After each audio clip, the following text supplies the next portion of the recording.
Picture yourself standing on a hillside somewhere in what is now southern England. The year is somewhere around 410 AD, give or take a handful of seasons that nobody alive can quite track anymore.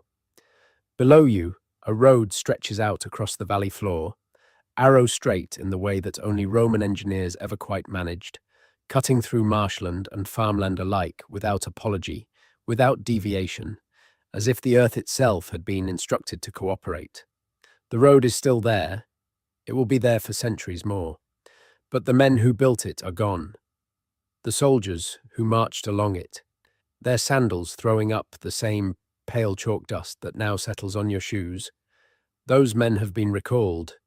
The garrisons have emptied. The signal fires along the coastal forts have gone dark.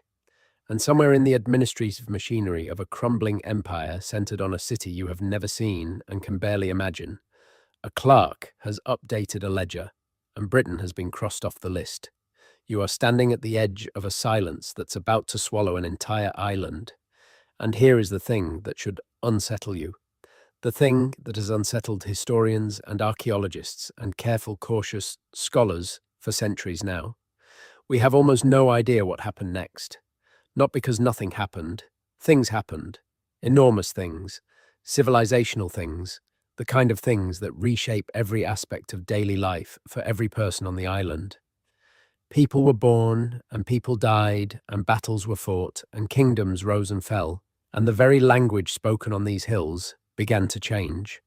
All of that happened. It kept happening for roughly 100 years, and almost none of it left a written record that has survived. This is the lost century of Roman Britain, and if you have come here tonight looking for clean answers and tidy explanations, I want to gently warn you that what you are going to find instead is something stranger and in many ways more fascinating. You are going to find the outline of a story that can be traced only by its absence, known only through the gaps it left behind, understood only by reading between lines that were never written. You are going to spend time in one of the most genuinely mysterious periods of British history, a century that produced almost no documents, and yet somehow produced the legend of King Arthur, the foundation stones of what would eventually become England, the roots of Welsh and Scottish and Cornish identity, and a transformation so total that the island which emerged at the other end of it barely resembled the one that went in. If you're watching this to fall asleep, that's exactly why I make these videos. Maybe subscribe and let me know. Where are you right now, and what time is it? I always read the comments, and it genuinely moves me. Someone in Edinburgh on a rainy Tuesday. Someone in Sydney watching the dawn come up. Someone in Canada buried under a winter that has gone on too long. All of us connected by the same curiosity about the same vanished world. Drop your location in the comments. I will be there. The question of why this particular century went so dark in the record is itself a story worth telling slowly. It requires understanding what Roman Britain actually was before the silence fell, and that requires going back further than 410. Back to the beginning, back to the moment when the island first appeared on Rome's radar as something worth the cost and the blood and the endless administrative headache of actually conquering. Julius Caesar arrived on the coast of Britain twice, in 55 BC and again in 54 BC, and both times he left again without staying. His accounts of what he found are some of the earliest written descriptions of the island and its inhabitants, and they are fascinating precisely because they are written by a man who is simultaneously a military commander, a political operator, and a propagandist of extraordinary skill. Caesar needed Britain to look conquerable because he needed the prestige of having crossed the ocean, which Romans regarded with a kind of superstitious awe, the world's edge, the boundary of the known. He also needed it to look exotic enough to justify the campaign, but not so chaotic and ungovernable that the Senate would question his judgment. So what he gives us is a carefully curated portrait. He writes about war chariots and painted warriors, and dense forest and tribes that practice what he calls unusual customs. He writes in a way that makes Britain sound like the edge of the world, just barely within the reach of Roman civilization, which of course made its eventual conquest that much more impressive when it finally came, nearly a century after his visits. The actual conquest, the one that stuck, came under Emperor Claudius in 43 AD. Claudius needed a military triumph in the way that Roman emperors sometimes desperately needed them, not for strategic reasons necessarily, but for political ones, to silence critics and impress the legions and cement a reign that had begun badly and under considerable doubt. Britain was available.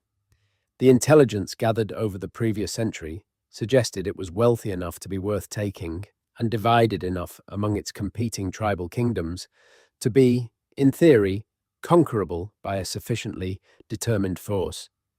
The legions crossed the Channel in late summer. They met fierce resistance from a coalition led by a British king named Caractacus, but they pushed inland, and within a few weeks, the emperor himself made a brief personal appearance at the front, mostly for the theatre of it, to accept a nominal surrender and then return to Rome to celebrate a triumph. Claudius spent exactly 16 days in Britain. The conquest, he declared, would take the next few decades and several generations of soldiers and administrators to make real, and even then it never quite covered the whole island. What Rome built in Britain over the following 3.5 centuries was genuinely impressive, which is part of why its sudden absence left such a profound mark. They built roads, the famous Roman roads that you can still follow today, some of them unchanged in their basic routing, since the first surveyors drove their measuring rods into British soil. They built towns. Londinium, which we know as London, grew from a bridging point over the Thames into the largest city in the province, a place of warehouses and bathhouses and temples and a forum that could hold several thousand people at once. Colchester, the first Roman capital of Britain, had a great temple to the deified Claudius that still sits, its vaulted basement chambers intact, beneath the Norman castle built above it more than 1,000 years later. Bath, which the Romans called Aquae Sulis, grew around a hot spring that the Britons had already regarded as sacred, and the Romans wrapped it in a great temple complex and bath building that drew visitors from across the empire. York became a major military headquarters, important enough that 2 Roman emperors died there, and a third was proclaimed there by the legions. Lincoln and Gloucester and Cirencester and Winchester all began as Roman foundations. They built villas, the country houses of the wealthy, scattered across the southern lowlands in particular, many of them with sophisticated underfloor heating systems and elaborate mosaic floors and painted walls. Fishbourne in Sussex, discovered by a water main installation team in 1960, turned out to be one of the largest Roman buildings north of the Alps, a palace-sized complex with formal gardens laid out with the kind of horticultural precision that implies a professional gardener with access to plants from across the Mediterranean world. Chedworth in the Cotswolds, Lullingstone in Kent, Bignor in West Sussex, the names accumulate, each one a reminder of how thoroughly Roman material culture had embedded itself in the British countryside by the 3rd and 4th centuries AD. They built walls. Hadrian's Wall is the most famous, begun around 122 AD under the emperor, whose name it bears, stretching 80 Roman miles from the Solway Firth in the west to the mouth of the Tyne in the east, a physical statement of imperial power and the limit of Roman ambition in the north. It is still there.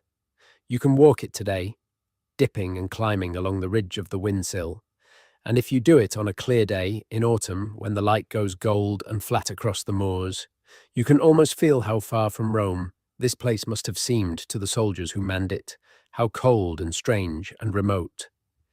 There was also the Antonine Wall, further north in what is now Scotland, a shorter turf structure built a generation after Hadrian's Wall and abandoned within a few decades, a reminder that Roman ambitions in the north were never quite settled, never quite resolved. The land north of Hadrian's Wall, what the Romans called Caledonia, was never conquered, never incorporated, never really pacified. It remained the place where Roman Britain ended, and something wilder and stranger and different began. This is the world, then, that you need to hold in your mind when you try to understand what the silence of the 5th century actually meant. Not a primitive backwater, not a thinly populated island of subsistence farmers scratching its poor soil. By the 4th century AD, Roman Britain was a mature province, with established towns and a money economy and a literate administrative class and a network of roads connecting the whole thing together. It was producing grain and cattle and lead and silver and tin and wool. It had a substantial population. Estimates vary enormously, but some scholars suggest something in the range of 2 to 4 million people, concentrated in the south and east, but present throughout the island. It had Christian churches by the 4th century, the new religion having spread through the empire and into the province, as it had everywhere else. Rome's influence ran. The Bishop of London attended the Council of Arles in 314 AD. There were British-born theologians making intellectual contributions to Christian debates that were shaping the religion across the entire Mediterranean world. There was a man named Patrick, born somewhere in Roman Britain, probably in the west, the son of a decurion, a local magistrate, who would be captured by Irish raiders in his teens and carried off to Ireland as a slave, and who would eventually return to Ireland as a missionary and become its patron saint. His life spans exactly the period we are trying to understand, and his own writings, the Confession and the letter to Coroticus, are among the very few documents actually written in Britain during the 5th century that have come down to us, and they are full of the texture of a world in transition, a world where Roman structures are still present in memory and language even as they are ceasing to function in practice. So what happened? Why did the records stop? To understand the silence, you need to understand how the records were being made in the first place, and who was making them, and what conditions those record makers required in order to keep making them. Written records in the Roman world were a product of specific institutional structures. They required administrators who had been educated in a particular tradition, who had access to writing materials, who worked within bureaucratic frameworks that generated documents as a matter of routine, tax records, census data, military dispatches, correspondence between officials, legal proceedings, commercial contracts. The whole apparatus of Roman governance produced paper, or rather papyrus and wax tablets and parchment in enormous quantities, and much of that production has survived, particularly in drier climates like Egypt, where papyrus does not rot. Britain's climate is not like Egypt's. What little organic material survived the first few centuries in the ground has mostly decayed entirely. But even accounting for preservation problems, the 5th century in Britain produces a documentary silence that goes far beyond what decay alone can explain. The records were not made. The institutions that would have made them were not functioning. And understanding why those institutions stopped functioning is the beginning of understanding what the lost century actually was. The process that eventually ended Roman Britain was not a single event. It was not a battle, not a date, not a moment when someone threw a switch and the lights went out. It was a long, grinding, complex process of institutional decay and military withdrawal and fiscal crisis and political fragmentation that played out over generations, and it was happening across the entire Western Empire simultaneously, not just in Britain. To understand Britain's particular experience of that process, you need to understand that by the late 4th century, the empire was already under severe strain in ways that had direct consequences for the province. The Rhine and Danube frontiers were under constant pressure from peoples the Romans lumped together under the general label of barbarians, Germanic tribes, Gothic federations, Hunnic groups pushing in from the east and displacing everyone in their path westward into the empire's defensive perimeter. The military response to this pressure was consuming resources at a rate the empire could not sustainably maintain. Troops were being moved from peripheral provinces toward the crisis zones. Britain, at the far western edge, was a logical place to draw soldiers from when soldiers were needed elsewhere. There had already been a pattern of this. In 383 AD, a general named Magnus Maximus, who had served in Britain and had the support of the British legions, led a coup, took the bulk of the British garrison across the Channel to pursue his claim to the imperial throne, and was eventually defeated and executed in 388. The troops he took did not all come back.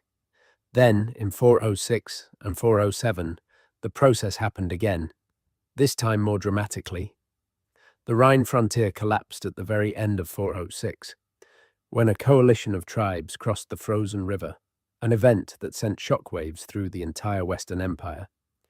In Britain, the soldiers who remained raised up a series of their own emperors in quick succession, and the last of these, another man who took the imperial name Constantine, took what remained of the British garrison across to Gaul in 407 to try his own hand at empire. He lasted a few years and was eventually defeated by the legitimate imperial authorities, but the soldiers he took with him from Britain were never sent back. By 410, the province was substantially without its garrison. It was still nominally part of the empire. Roman administrative structures were still theoretically in place. The town still functioned, more or less. The road system was still there, but the military backbone that had held everything together, the legions and their associated units, the chain of command that ran from local fort commanders up through the governor to Rome, that was gone, or nearly gone. And in 410, something happened that has been the subject of historical debate for a very long time. A letter was written. It was addressed to the cities of Britain. It came from the Emperor Honorius, who was at that point sheltering in Ravenna, while the Visigoths under Alaric threatened Rome itself, the city that had given its name to the entire civilization. The letter, or rather the passage in a later historian that refers to such a letter, told the cities of Britain to look to their own defense. Rescriptum, the sources say, a reply, to a request from Britain for military help, and the emperor's answer was essentially, "We cannot help you. Defend yourselves." This moment, 410 AD, is often used as the end date for Roman Britain, and in a way, it is useful as a marker. But it is deeply misleading if it suggests that things changed suddenly or completely in that year. They did not. Roman Britain did not simply stop being Roman Britain on the day Honorius sent his letter. The towns were still there. The villas were still being occupied. The roads were still being used. The administrative vocabulary was still being employed. What had changed was the relationship with the central imperial authority, the guarantee that Rome would ultimately back up local governance with military force if necessary. That guarantee was gone. But the edifice it had supported did not immediately collapse. It took time. It took generations. And it is in those generations, the slow, grinding, poorly documented process by which Roman Britain became something else, that the real mystery lies. What archaeology tells us about the first decades after 410 is both revealing and frustrating. The evidence is there, but it speaks in a language that requires careful interpretation. Coins are one of the most useful tools. Roman Britain used a money economy that required a regular supply of new coinage from the imperial mints. When that supply stopped, the money economy began to fail. The last new Roman coins to arrive in Britain, in significant quantities, date to around 402 AD. A few later issues trickle in, but after that, the supply essentially ceases. This does not mean coins stopped being used immediately. People went on using what they had. Old coins circulated, worn coins circulated. But eventually, as the supply was not replenished, the money economy contracted, and in some areas, effectively ceased. The implications of that contraction are profound. A money economy requires infrastructure. It requires people who produce goods to sell, people who buy those goods. mechanisms for converting agricultural surplus into cash, institutions that collect taxes and pay wages. When the money economy contracts, all of those things contract with it. The market town that was sustained by the regular presence of coin-carrying customers starts to struggle. The craftsman who made goods for sale, rather than for immediate local use, starts to have no buyers. The landowner who paid his labourers in coin and collected his rents in coin finds himself having to shift to arrangements based on direct payments in kind. The whole texture of economic life changes, and it changes in ways that tend to reduce the need for literacy, for document keeping, for the kinds of institutional structures that generate written records. There is another piece of archaeological evidence that tells a similar story from a slightly different angle. Roman Britain produced pottery in enormous quantities. The pottery industry was industrialized in a way that is genuinely remarkable for the ancient world, with major production centers supplying standardized forms of vessels to markets across the province. Ninner Valley ware, New Forest ware, Oxfordshire ware. These were manufactured in kilns that produced goods by the tens of thousands and distributed them through commercial networks that reached every corner of the island. And then, sometime in the early 5th century, the industry essentially stopped. Not immediately, not all at once, but progressively. The kilns went cold, the distribution networks ceased to function, and the pottery that people were using by the middle of the 5th century, where we can find it at all, is quite different, cruder, locally made, not wheel-thrown in many cases, but hand-built. The product of individual potters serving local needs rather than industrial producers serving a province-wide market. This is not a trivial change. The shift from wheel-thrown mass-produced pottery to handmade local pottery is a diagnostic of an enormous contraction in the complexity of the economic system. It tells you that the supply chains, the distribution networks, the commercial relationships, the accumulated skills of specialist workers, all of these things have been lost or have ceased to function. It tells you about a world that has become, in material terms, simpler and more local and less connected than it was. The towns are perhaps the most poignant testimony to what was happening. Roman Britain's towns were the nodes of the Roman system.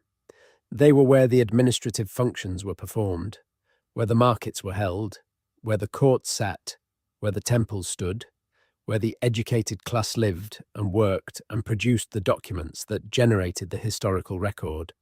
And what happens to them in the 5th century is deeply strange and still not fully understood. In some cases, the evidence suggests continued occupation, people still living among the Roman buildings, still using the streets, still present in the physical fabric of the town, even as that fabric ceased to be maintained and began to decay around them.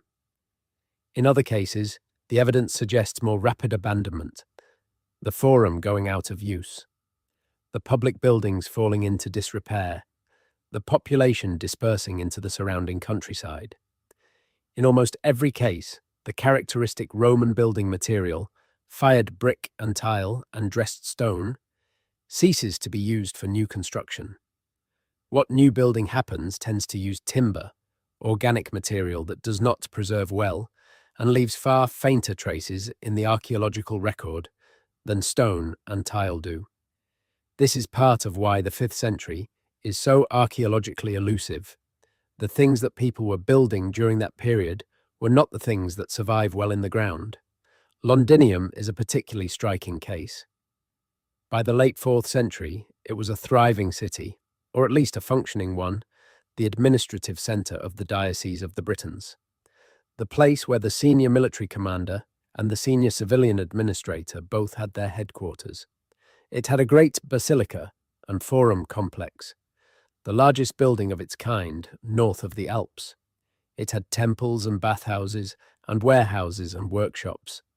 It had a substantial population, perhaps 20 or 30,000 people in its peak period, though estimates vary widely.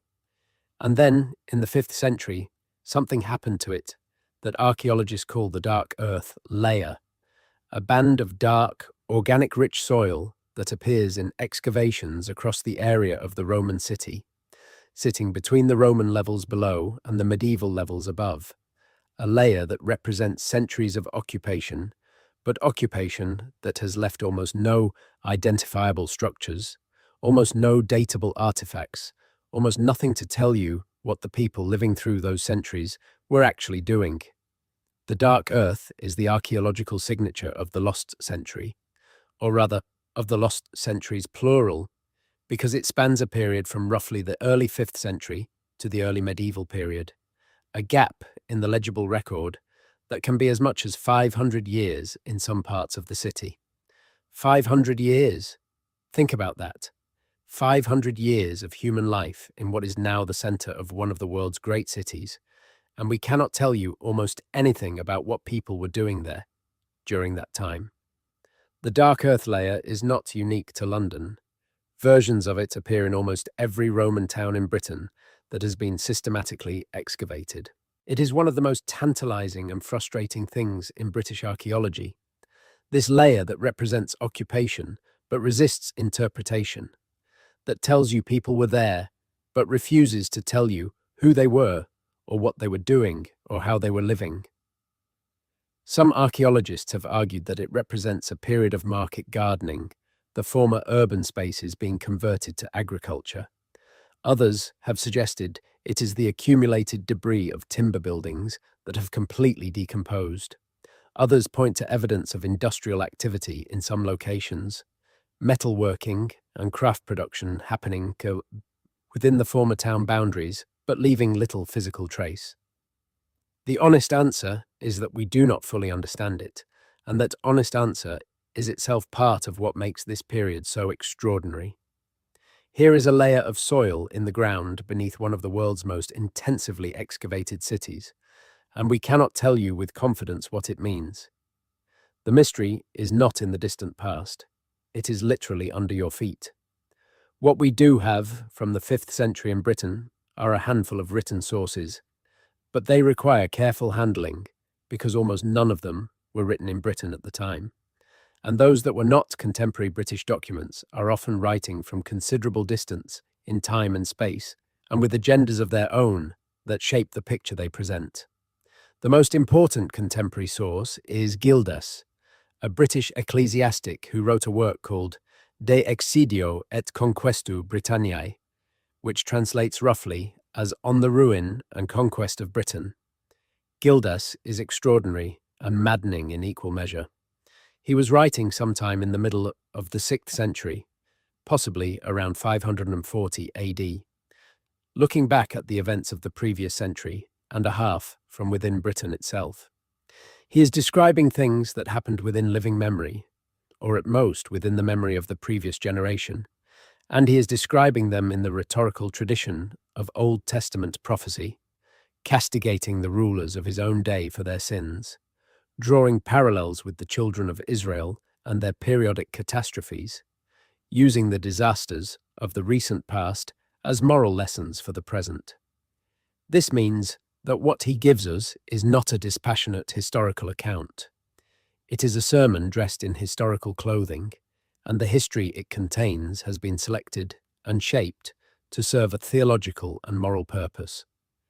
But it is still invaluable because it is the closest thing we have to a contemporary British voice from this period, and when you learn to read around Gildas's rhetoric, to extract the historical content from the rhetorical packaging, what you find is genuinely remarkable. Gildas describes a Britain that has been through catastrophe.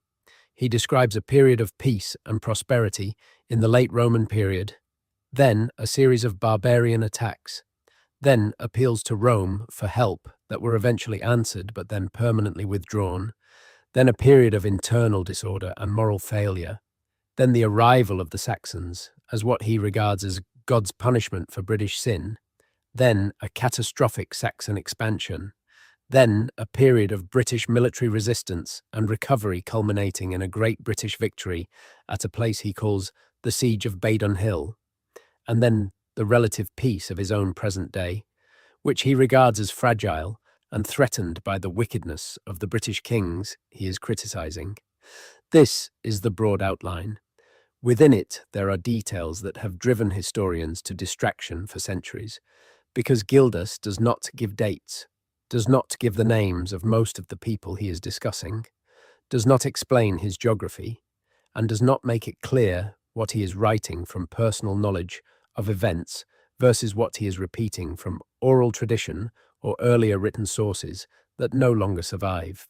He is, in short, an invaluable and deeply unreliable witness, which is the worst possible combination for a historian trying to reconstruct events. There is one name that Gildas does mention in connection with the great British victory at Baden Hill, and it is not Arthur. Gildas names the victory, but attributes it to a man he calls Ambrosius Aurelianus, whom he describes as a man of Roman ancestry, one of the last of the Roman blood who had survived the Saxon onslaught. Ambrosius Aurelianus is a figure who has attracted enormous scholarly attention and considerable romantic projection. He is, as far as we can tell, a historical person, a war leader of Romano-British background who organized resistance to the Saxon expansion sometime in the later 5th century.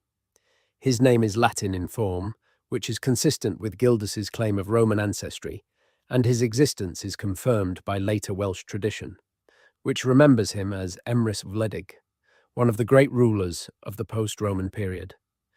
But we know almost nothing about him beyond these fragments. Where exactly he operated, what battles he fought, other than the implied connection to Baden. What happened to him afterward? What kind of political organization he commanded? All of these questions remain without answers.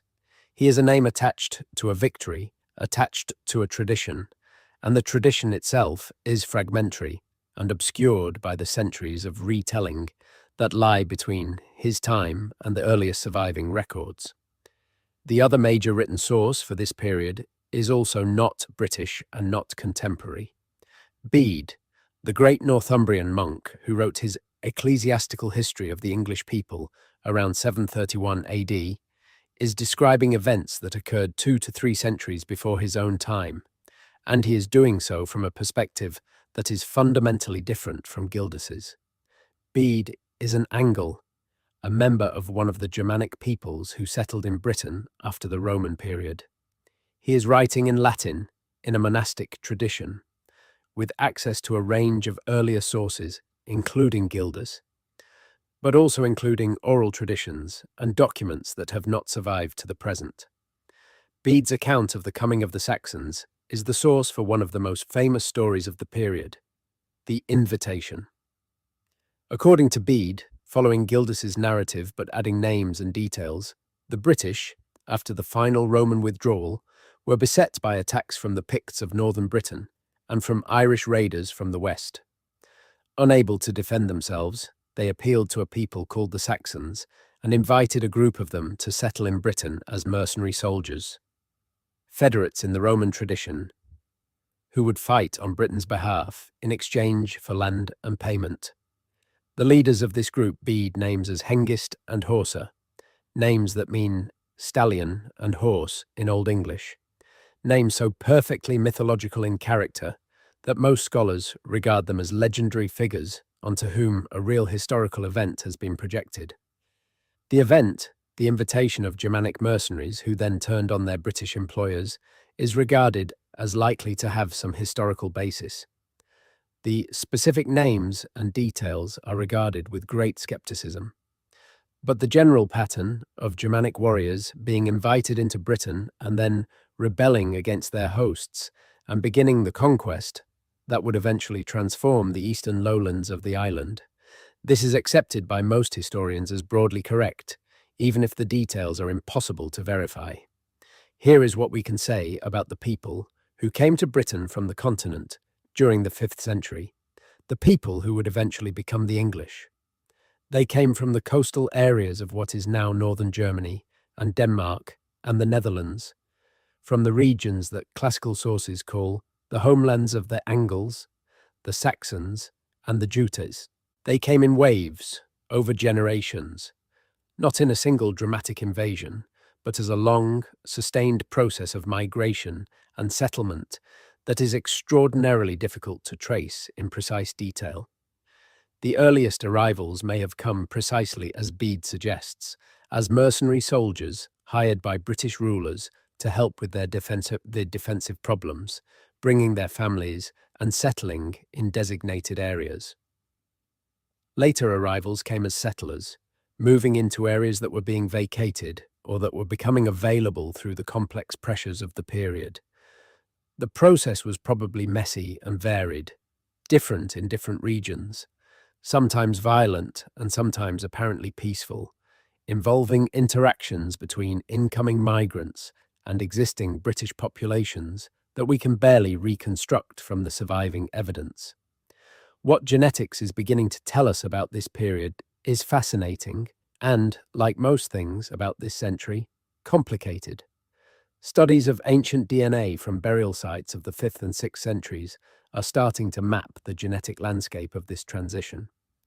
What they are finding suggests that in some areas of eastern Britain, the genetic signature changes substantially in the early medieval period, indicating a large-scale migration of people from the continent. In other areas, particularly in the west and north, the genetic continuity with the Romano-British population is much stronger. This is consistent with the picture painted by other kinds of evidence, that the Anglo-Saxon settlement was not uniform across the island, that it was concentrated in certain regions, and that British populations survived in substantial numbers in other regions, maintaining their language and culture, and gradually evolving the identities that would become Welsh and Cornish, and in some ways, Scottish. But the genetic data also reveals something more nuanced than a simple replacement narrative. In areas of eastern Britain, where the genetic signal suggests large-scale continental migration, there are still traces of earlier British ancestry. People were mixing. The arriving migrants were not simply replacing the existing population. They were marrying into it, interacting with it, producing children who had ancestry from both groups. The binary of Romans and Saxons, Britons and English.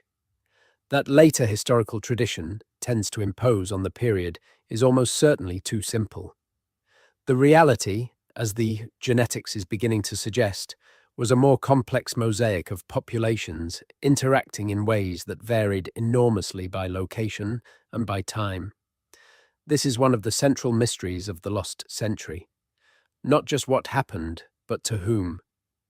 Who exactly were the people living through these transformations? What was their experience of them? What did the Roman Britain of the early 5th century make of the changes happening around them? What did it feel like to be living in a town that was becoming quieter, less busy, more decrepit?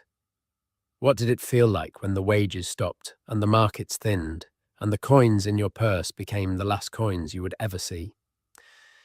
We cannot answer these questions because the people living through it left us almost nothing to go on. They did not write diaries. They did not carve their concerns into stone. They did not leave letters in sealed pottery vessels waiting to be found 2,000 years later. They lived their lives and they disappeared, and all that remains are the faint traces they left in the ground and the imperfect, agenda-driven, temporally distant accounts of people who came after them. What we do have, however, in remarkable abundance, is place names. The study of place names, what linguists call toponymy, is one of the most powerful tools available for understanding this period, and what it tells us is both illuminating and deeply strange. English place names preserve within themselves a record of the languages spoken by the people who named the places, and working backwards through that record gives you a picture of the linguistic landscape of early medieval Britain that no written source can match. What you find when you do this work is a mosaic. In the eastern lowlands, from Kent and Essex through the Midlands and into Yorkshire, the overwhelming majority of place names have Old English roots, the language of the Anglo-Saxon settlers. Rivers often preserve British names because rivers were named before the settlers arrived, and the names were either adopted or retained, but the settlements themselves are almost universally named in the language of the newcomers. As you move west into what is now the West Midlands, and then into Wales and Cornwall, the proportion of British-derived names increases. The river names become more consistently British in origin. The settlement names begin to show a mixture. In Wales and Cornwall, you are overwhelmingly in a landscape named in the surviving descendants of the Brittonic language, the language spoken across most of Britain during the Roman period and before. What this map of names tells you is that the division of post-Roman Britain was not simply a line on a map. It was a process of gradual change, a frontier zone that was in some places sharp and in others blurry, a reality that shifted over generations as migration continued and as the balance of populations in any given area changed. It also tells you something remarkable about what was preserved. In areas where British populations continued to live and continued to name their landscape in their own language, an enormous amount of pre-English cultural information was preserved in the names themselves. Hills and rivers and springs and ancient features of the land continue to carry their British names into the present, sometimes in forms that have been worn down by centuries of use until the original meaning is obscure, but still there, still readable by those who know how to look. This is a form of cultural survival that is easy to overlook because it is so ordinary, so embedded in everyday speech, that you do not notice it as the survival of a lost world. But it is there, and it is extraordinary. The Britons who maintained their language and culture in the west of the island were not simply passive survivors clinging to a fading tradition. They were active creators of a new cultural identity, and the process by which they created it is one of the most fascinating stories of the post-Roman period, even if it is one that is almost entirely invisible in the written record until after the lost century has passed. The people we now call Welsh, the Welsh of Wales and of the Welsh-speaking communities that survived in what are now Cornwall and Cumbria and southern Scotland, were in the 5th century simply the Britons, the descendants of the people who had been living on this island since long before the Romans came and who had absorbed Roman culture deeply enough that it had become part of their own identity. After the Roman period, they began to develop new ways of understanding themselves, new political identities, new cultural forms, new ways of organizing their communities and articulating their values. They began to produce literature, oral literature at first, poetry and genealogy, and legend that circulated through performance and memory rather than through writing, and this oral tradition was eventually committed to writing, centuries later, creating the body of early Welsh literature that is one of the glories of British cultural history. Among the stories carried in that oral tradition were stories about the great struggles of the 5th and 6th centuries, about the catastrophe of the Saxon conquest and the heroes who resisted it, about the kingdoms that were lost and the ones that survived, about the moral and spiritual dimensions of the transformation that the island had undergone. And somewhere in that tradition, at a point that is almost impossible to determine with precision, there appeared a figure who would eventually become the most famous person associated with this period, who would attach his name to the lost century and make it somehow his own. The figure is Arthur, and his story, the problem of his story, the question of who he was, or whether he was, is perhaps the defining puzzle of Britain's lost century. Let us be careful here, because it is very easy to get Arthur wrong in both directions. One direction is to assume that he is entirely fictional, a literary creation with no historical foundation, a myth that has been mistaken for history by the romantically inclined and the credulous.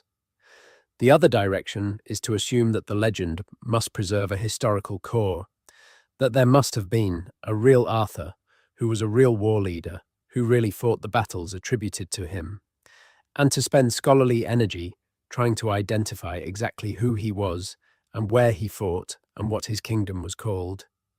Both of these positions are, in the view of most careful scholars, too simple. The honest position is more uncomfortable. We do not know whether Arthur was a historical figure. We cannot know, with the evidence currently available, and the attempt to establish his historicity or non-historicity has been complicated by the extraordinary elaboration that has been built up around the name over 15 centuries of retelling. The earliest surviving references to Arthur in what appear to be historical or semi-historical texts are from Wales and from Latin sources of the 7th to 9th centuries. Gildas, writing in the 6th century, mentions Baden Hill and the great British victory there, but does not name Arthur. This silence has been variously interpreted. Some scholars argue that it proves Arthur was not a historical figure, that Gildas would have named him if he had really been the commander at Baden. Others argue that Gildas had personal reasons for not mentioning Arthur, possibly related to a tradition preserved in later Welsh hagiography about a conflict between Gildas and Arthur. Others suggest that Arthur may have been a title or a nickname rather than a personal name, or that the traditions about Arthur and the traditions about Baden were originally separate and were combined only later. None of these explanations is satisfying, and none of them can be proved. The Historia Britonum, a collection of historical material about the Britons compiled in the 9th century and attributed to a monk named Nennius, contains the earliest substantial account of Arthur as a war leader. It lists 12 battles that Arthur fought, culminating in Baden Hill, where Arthur is said to have killed 960 men in a single charge. This passage is remarkable in several ways. It presents Arthur not as a king, but as a dux bellorum, a leader of battles, a military commander. This is consistent with what we might expect from the actual historical situation of late 5th century Britain, where the kind of centralized kingship that later Arthurian tradition implies would have been a very recent development if it existed at all, and where the practical need was for someone who could coordinate the military efforts of multiple small kingdoms against a common threat. The phrase dux bellorum has a Roman flavor to it, consistent with the idea of a leader emerging from the remnants of Romano-British culture, who was consciously using Roman titles and Roman frameworks to organize post-Roman warfare. But whether this is because Arthur himself used such a title, or because the later tradition applied Roman vocabulary to a figure who was being remembered through a Roman cultural lens, is impossible to determine. What archaeology can tell us about warfare in 5th century Britain is limited, but not nothing. The period saw the reoccupation of hilltop sites that had been abandoned since the Iron Age, before the Roman conquest.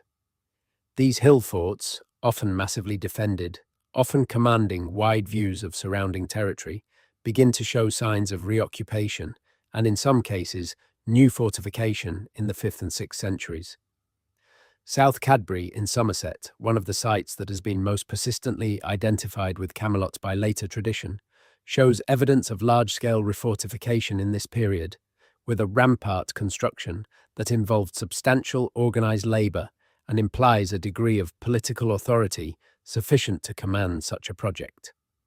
The excavations there in the 1960s and 1970s produced evidence of high-status feasting, imported Mediterranean pottery of the kind that was reaching Western Britain during this period through trade contacts that bypassed the collapsed Anglo-Saxon East, and other indicators of a significant central place in the late 5th or early 6th century.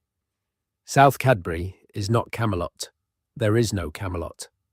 But what it does represent is exactly the kind of thing you would expect if there were indeed a major post-Roman British war leader operating in the west of Britain during this period, using a refurbished hill fort as a central stronghold in the old tradition. The Mediterranean pottery is worth pausing on because it opens a window into a world that the documentary silence might lead you to assume was completely isolated and disconnected. In the western parts of Britain, in Cornwall and Wales and the southwest, archaeology has found a quite specific type of imported pottery, known as Class B amphorae, and Class A fine wares.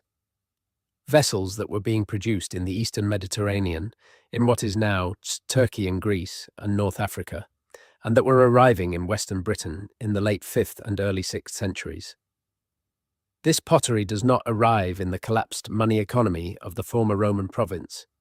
It arrives through a different kind of exchange, one that is operating outside the Roman commercial framework, because that framework no longer exists.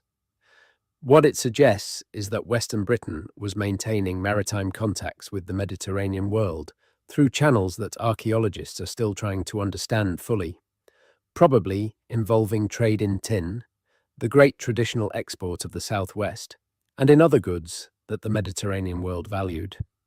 It is evidence that the lost century was not a period of complete isolation for everyone in Britain. Some communities, particularly those in the maritime West, were still in touch with the wider world, who were still receiving objects, and perhaps ideas, and perhaps people from distant places, were still participants in networks that extended far beyond the island itself. This is one of the great correctives to the popular image of post-Roman Britain as a sudden fall into darkness and barbarism. The reality was far more varied than that image suggests.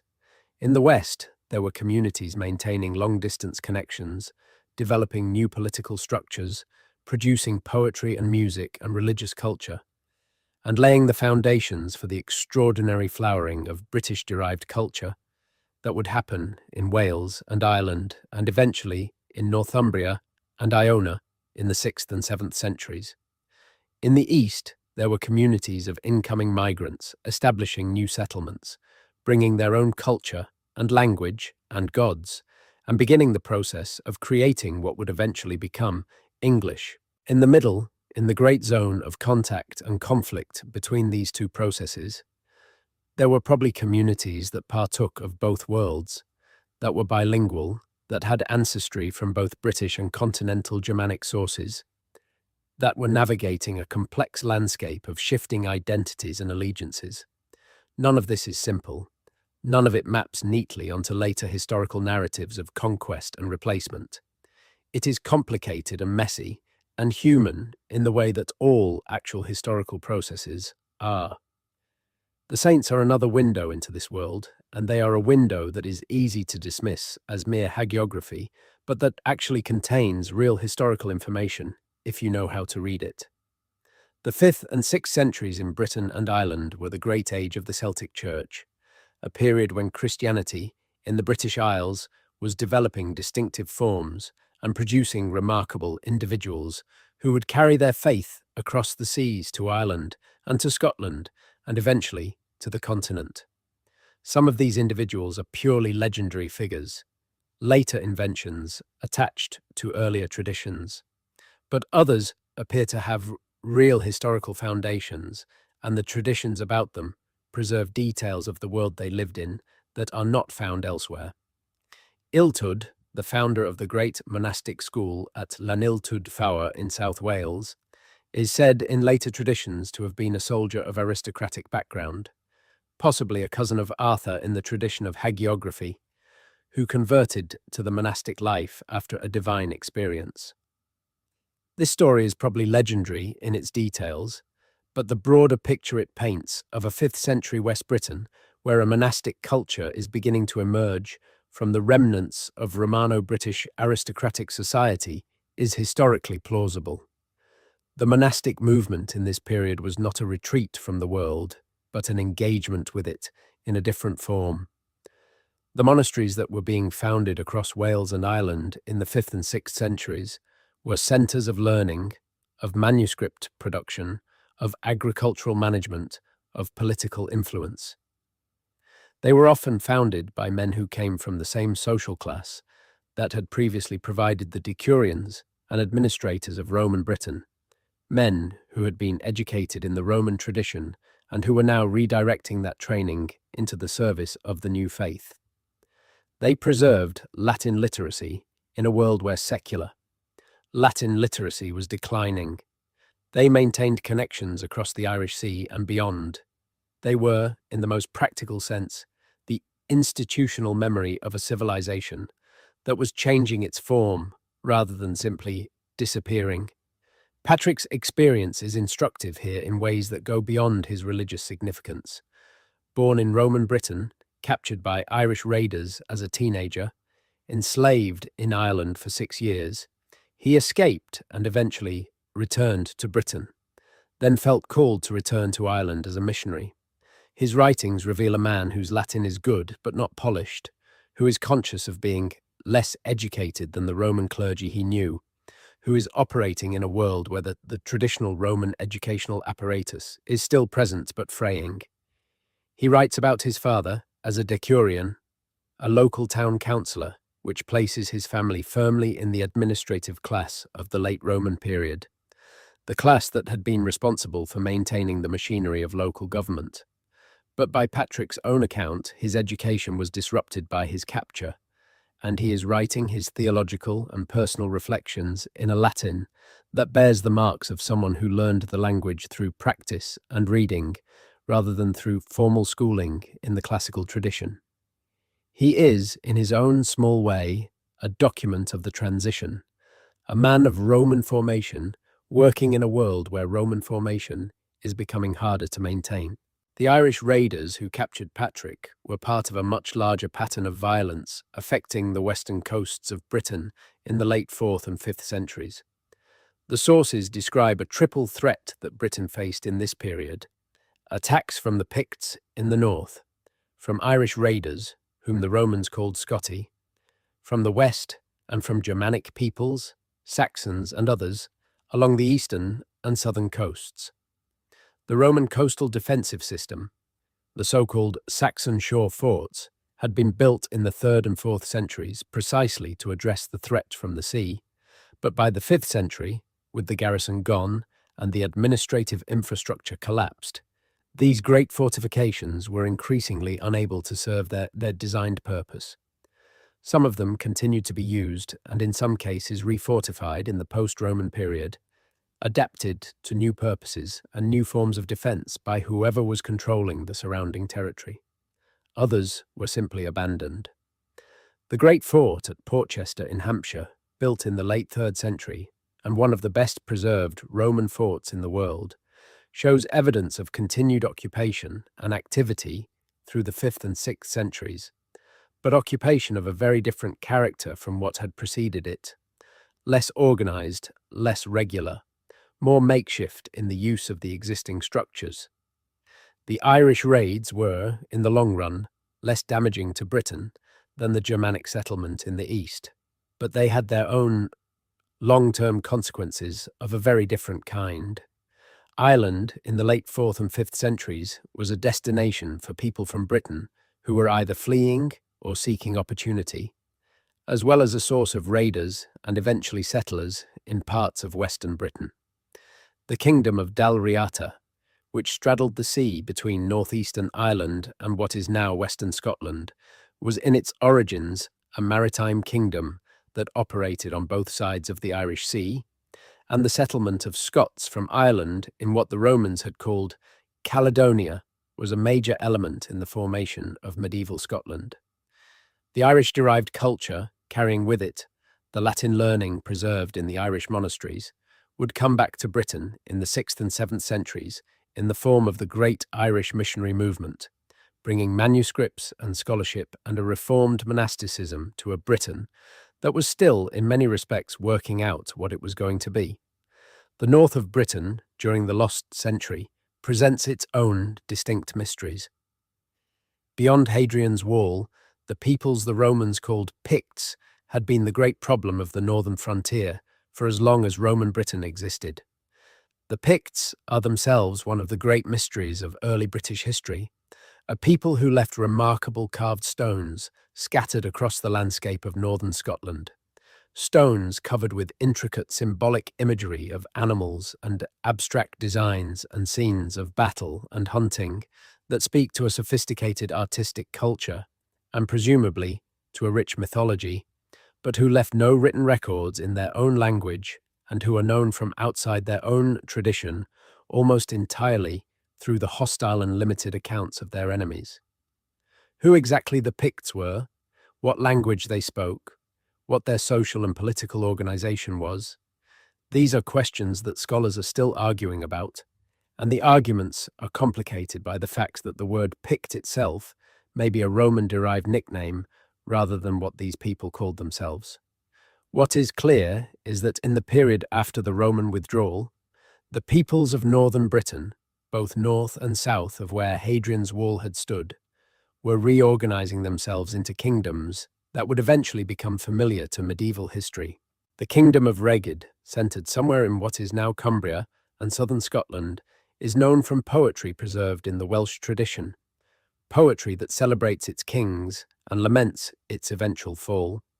The kingdom of Gododin, centered somewhere in what is now the Edinburgh region, is the subject of one of the greatest surviving poems of early British literature, Why Gododin, composed in the 6th century or earlier and preserving a lament for a war band that rode south to fight the Saxons and were destroyed in the attempt. These poems are fragments preserved by accident in manuscripts copied many centuries after their composition, but they are real voices from the world of the lost century and its aftermath, voices of grief and pride and the consciousness of catastrophe, voices that tell you something. The coins and pottery sherds and dark earth layers cannot tell you, which is how it felt to be living through the end of one world and the beginning of another.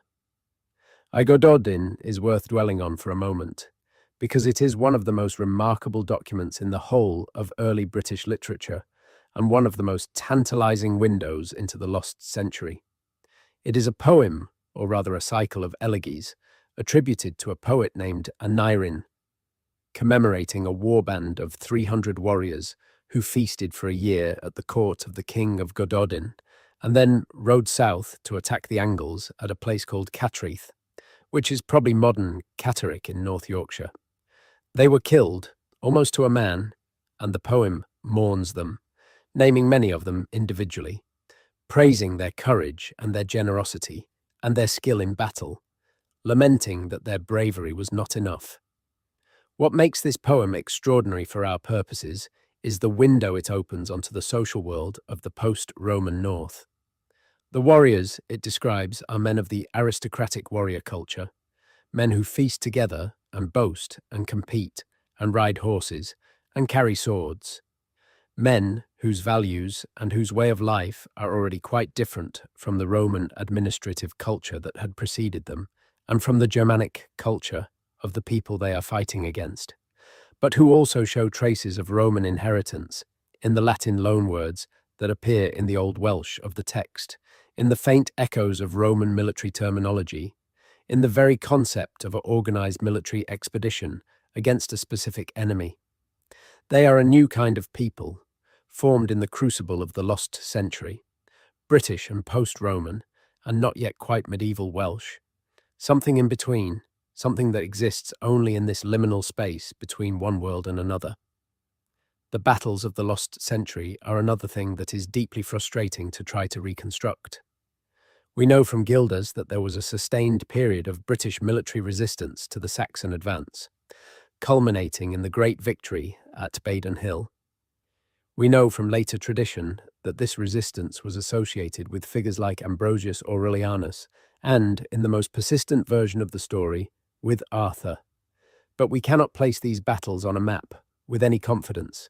We cannot date them precisely. We cannot describe them in any tactical detail. We cannot say with certainty how the armies were organized, who commanded them, what weapons they used, what the social and political structures were that allowed them to be raised and maintained. What we have are hints, archaeological evidence of violence in certain locations, place names that preserve memories of battles in forms that are sometimes obscure and sometimes clear, later traditions that claim to remember the outcomes of specific conflicts, the general outline of a British military effort that initially achieved notable success and then, over the longer term, was overwhelmed by the sheer weight of continental migration into the eastern lowlands. The question of how the British fought is itself interesting and imperfectly understood. By the late Roman period, the military of Britain included cavalry units, mounted soldiers of the kind that feature prominently in later Arthurian tradition. There were also infantry units, both regular, legionary troops and more lightly armed local militia. After the withdrawal of the regular garrison, whoever was organizing British defense would have been working with the remnants of this military tradition, supplemented by whatever local forces could be raised and equipped. The cavalry tradition may have been particularly important for the kind of mobile warfare that seems to have characterized British resistance in this period, fighting against enemies who were establishing themselves in the lowlands and who could not be met by a static defensive line in the old Roman manner. The image of Arthur as a cavalry commander, fighting mounted against infantry, which is embedded deep in the later tradition, may preserve a genuine memory of how post-Roman British warfare actually worked, even if every other detail of the Arthurian legend has been elaborated and transformed beyond recognition. The landscape of 5th century Britain was also changing in ways that had military as well as economic significance. The great forests, which Roman agriculture had been pushing back across 3.5 centuries of intensive land use, may have begun to recover as agricultural land went out of cultivation in areas that were being affected by the population disruption of the period. There are arguments among archaeologists and paleoenvironmentalists about the extent of this woodland recovery, and about whether the population decline that would have been associated with it was dramatic or modest. What seems clear is that some areas saw the abandonment of agricultural land that had been cultivated under Roman management, and that this abandonment would have changed the character of the landscape in ways that had implications for how people moved through it, how they could be attacked, and how they could defend themselves. What resources were available and where. The sea was also a different kind of boundary in the 5th century than it had been in the Roman period. Under Roman management, the sea lanes around Britain had been patrolled and to some extent policed. Piracy was suppressed, or at least controlled. Commercial shipping moved through a regulated framework. After the withdrawal, the sea became both a highway and a threat in a much more uncontrolled way. The Irish raids on the west coast, the Saxon raids on the east and south, the Pictish naval activity in the north, all represent a world in which maritime violence was far harder to counter than it had been. But the sea was also a highway for the positive connections that archaeology is revealing. The Mediterranean trade goods reaching Western Britain, the continuing contacts between Britain and Ireland and the continent that kept alive the exchange of people and ideas and skills that was the foundation of cultural continuity. One of the most mysterious aspects of the lost century is the question of what happened to the British Church. By the late 4th century, Christianity was well established in Britain. There were bishops in the major towns. There was a tradition of theological education. There were monasteries and churches scattered across the landscape. The British Church had even produced a heresiarch of its own, a man named Pelagius who was born in Britain, probably in the late 4th century, and who went to Rome and eventually caused one of the great theological controversies of the early 5th century, arguing against the doctrine of original sin and insisting on the capacity of human will to choose good without divine intervention. Pelagianism was condemned as heresy, but the fact that it had a British founder says something interesting about the character of British Christianity, a kind of confidence, a sense that human beings were capable of more than Augustine's theology of grace would allow. After the Roman withdrawal, what happened to the institutional church in Britain? The bishops in the eastern towns presumably had a very difficult time maintaining their positions as the towns around them decayed and as Germanic settlers, who were initially pagan, moved into the surrounding area. There is some evidence that Christian institutions survived in some eastern towns through the 5th century, but it is fragmentary and uncertain. What is much clearer is that the church in the west of Britain, in Wales and Cornwall and the southwest, maintained itself and eventually flourished. The monastic movement that was transforming Irish Christianity in the 5th and 6th centuries was closely connected to parallel developments in Western Britain. The great monasteries, that would eventually produce the illuminated manuscripts and the theological writing of the Celtic Church were being founded in this period by men and women who were navigating the complex intersection of Roman ecclesiastical tradition, British culture, and the new monastic forms coming from the Mediterranean. The transmission of literacy across the lost century is one of its deepest puzzles. Reading and writing in Roman Britain were not universal accomplishments, but they were not rare either. The evidence for literacy in the province is substantial. Thousands of writing tablets have been found, scratched with Latin in hands of varying skill, from the polished cursive of educated administrators to the labored script of someone for whom writing was a difficult and unusual activity. Graffiti scratched on pottery and tile walls demonstrate casual literacy of the kind that does not require formal education. People who knew their letters and used them whenever the opportunity presented itself. The presence of this widespread, everyday literacy is one of the things that makes Roman Britain feel, despite the distance of 15 centuries, oddly familiar. But this literacy was sustained by a specific educational system that required teachers and schools and access to books and a social environment in which literacy was valued and rewarded. When the administrative framework collapsed, when the towns began to empty and the market economy contracted, the educational system collapsed with it. There was no longer the same incentive to be literate, no longer the same infrastructure to support the teaching of literacy, no longer the same concentration of educated people in towns who could transmit the skill to the next generation. The result was that Latin literacy in Britain, outside the surviving church institutions, largely disappeared within a generation or two of the Roman withdrawal. What replaced it was not non-literacy, but a different kind of cultural transmission, oral rather than written, organized around different institutions and different values. The bardic tradition that would eventually produce the great Welsh and Irish literatures of the medieval period was not illiteracy. It was a sophisticated alternative system for the preservation and transmission of cultural knowledge, one that was well adapted to the social conditions of post-Roman Britain, but that was fundamentally different from the Roman written culture it replaced, and that left a very different kind of historical record. The bards, the poets who composed and performed and transmitted the oral literature of the British-speaking communities, were professional specialists of a kind that had deep roots in the pre-Roman British tradition. Julius Caesar had described the Druids of Gaul and Britain in terms that suggested a sophisticated intellectual class with responsibility for the preservation of traditional knowledge, and while the Druids, as a distinct institution, had been suppressed by Rome, the social role they had filled, the role of the specialist keeper of oral tradition, had survived in transformed guise through the Roman period and re-emerged, or became more visible, in the post-Roman period.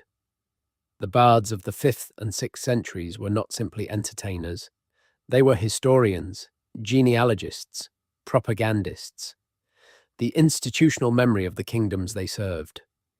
When they composed praise poetry for a king, they were embedding that king's achievements and ancestry in a tradition that would be performed at every subsequent royal feast, creating a form of public record that was as real and as carefully maintained as any written document, just maintained in a different way. This oral tradition is why we have, at all, the earliest references to Arthur. The name first appears in Welsh contexts, in material that was initially oral before being written down, centuries later, in genealogical lists and battle catalogues and prophetic poems that circulated among the British-speaking communities of Wales and the North.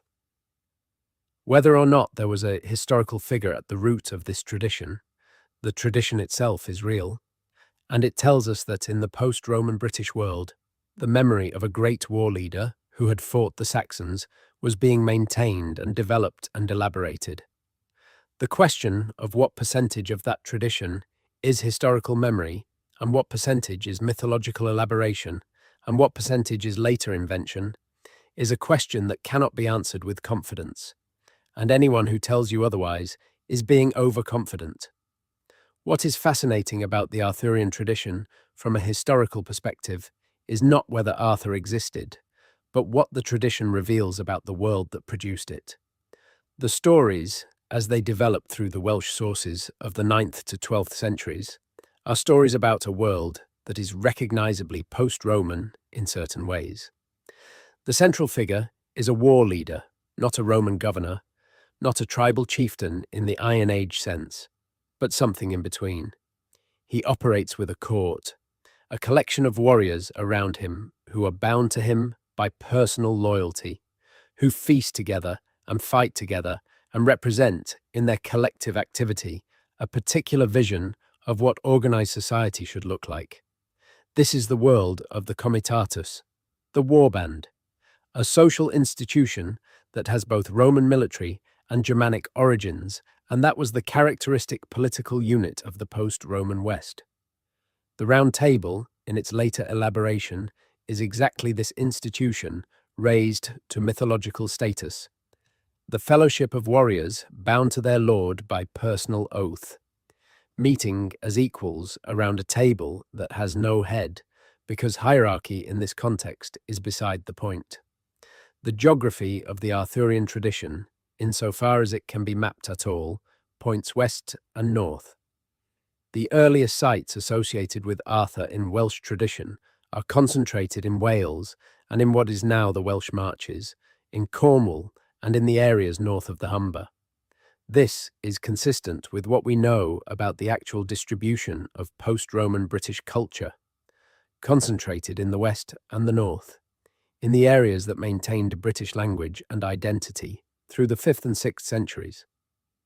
The later elaboration of the legend that placed Camelot in the English Midlands and in other specifically English locations reflects the adoption and domestication of the Arthurian legend by later English culture, not a memory of where the historical Arthur, if there was one, actually operated. The question of where the historical Battle of Baden Hill took place, the great British victory that Gildas describes and that the later tradition associates with Arthur, is one of the most persistent and unresolved debates in early British history. Dozens of locations have been proposed over the centuries, from Somerset to the Scottish border, each with its advocates and its arguments. The name Baden is Brittonic in origin, and the most common identifications have been with sites in the western lowlands of Britain, in the area where post-Roman British culture was strongest. Liddington Castle, in Wiltshire, a hill fort near Swindon, has long been a favourite candidate because of its proximity to a village called Badbury and because of its strategic position at the junction of several Roman roads. Bath has been proposed on the basis of an early form of its Roman name. Badbury Rings in Dorset, another hill fort, has been suggested. None of these identifications can be established with certainty, and the debate is likely to continue as long as there is no definitive documentary or archaeological evidence to resolve it. What we can say, with some confidence, is that Baden Hill, wherever it was, represents a real military event, a battle in which the westward advance of Saxon settlement was checked or reversed for a period, and that this event was important enough to be remembered as the turning point of the whole struggle, preserved in oral tradition until Gildas incorporated it into his account and giving historians and archaeologists something to argue about ever since. After Badon, if Gildas is to be believed, there was a period of relative peace, a generation or more during which the Saxon advance was halted and the British kingdoms of the West were able to consolidate and flourish. This period, roughly the later 5th and early 6th century, is when many of the great figures of the Celtic Church were active. Patrick's mission to Ireland falls in this period. The foundation of the great Welsh monasteries begins in this period. The composition of the earliest Welsh poetry, including the material attributed to the poets Taliesin and Aneurin falls in this period or just after it. This is also, almost certainly, the period in which the Arthurian tradition was forming, when the memory of the war leader who had won Badon and protected the British communities of the West was being celebrated in exactly the kind of oral poetry that Taliesin and Aneurin were composing. What came before may have been the reality. What survived was the legend. The evidence for what was happening in the eastern lowlands during this same period is of a very different character. There, the archaeological record begins to reflect the cultural patterns of the incoming Germanic settlers, initially mixed and uncertain in character, but increasingly coherent as the 5th century advances. The cemeteries of the early Anglo-Saxon period are one of the richest sources of evidence for what was happening in the East. The burial customs of the earliest Germanic settlers were pagan, involving the interment of the dead with grave goods, weapons for men, jewelry and household equipment for women, occasionally sacrificed animals or other objects. These burials are archaeologically rich in exactly the way that the post-Roman British burials of the same period are archaeologically poor.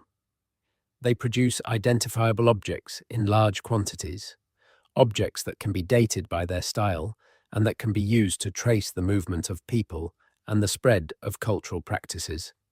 The downside of this richness is that it can create the impression that the archaeological record of early Anglo-Saxon England is entirely Anglo-Saxon, when in fact there were British people living in the East as well, people whose burials are less archaeologically visible and whose presence in the historical record is correspondingly fainter. Recent genetic studies are beginning to correct this picture. The ancient DNA from early medieval cemeteries in the east of England shows a population that is predominantly of continental origin in its genetic makeup, particularly in the 5th and 6th century burials, but that becomes progressively more mixed over the following centuries. This is consistent with a model in which the initial migrations were dominated by relatively concentrated groups of continental Germanic origin, but in which these groups quickly began to interact with and intermarry with existing British populations, producing a population that was genetically mixed, even as it was culturally Germanic in its self-presentation and its burial customs. The genetic data suggests that within a few generations of the initial settlements, a significant proportion of the people being buried in Anglo-Saxon cultural contexts had substantial British ancestry. They were being counted as Saxons by their contemporaries, and they were burying themselves as Saxons, but their bodies tell a more complicated story. This is one of the most important findings of recent research on this period, and it has significant implications for how we understand the lost century. The simple narrative of replacement, in which Roman Britons were killed or driven out by invading Germans, is not what the genetics is showing us. What the genetics is showing us is a much more complex process of migration, interaction, cultural assimilation, and intermarriage. A process in which being British and being Saxon were not fixed biological identities, but cultural ones that people could acquire and that could change over a generation or two as circumstances changed. This does not mean there was no violence, no displacement, no suffering. There clearly was. Gildas's account, however rhetorically inflated, is a genuine cry of anguish about real catastrophe. But the catastrophe was not simply a matter of one people replacing another. It was a matter of two worlds colliding and merging and producing something new, something that was neither quite Roman nor quite Germanic, but that drew on both, and that would eventually become the foundation of medieval England. One of the things that makes the lost century lost is that the people living through it were not aware of its importance. This sounds obvious, but it is worth stating, because it shapes how we should understand the absence of records. People do not usually write accounts of their own times for the benefit of future historians. They write, when they write at all, for immediate purposes, for administration, for commerce, for religious devotion, for the entertainment and education of contemporaries. When the circumstances that produced a particular kind of writing change, the writing changes or ceases, not because people have decided to stop, leaving a historical record, but because the conditions that made that kind of writing possible or necessary no longer exist. The administrators of late Roman Britain did not stop writing because they knew they were living through a historically significant transition. They stopped writing because there were no longer taxes to record or commands to transmit or markets to regulate, because the apparatus that their writing had been part of had ceased to function. What the people living through this century knew of their own situation, we can only infer. They knew surely that things had changed and were changing. They could see the empty forts, the untended roads, the deteriorating buildings, the thinning of town populations. They experienced the end of the money economy in the most practical terms.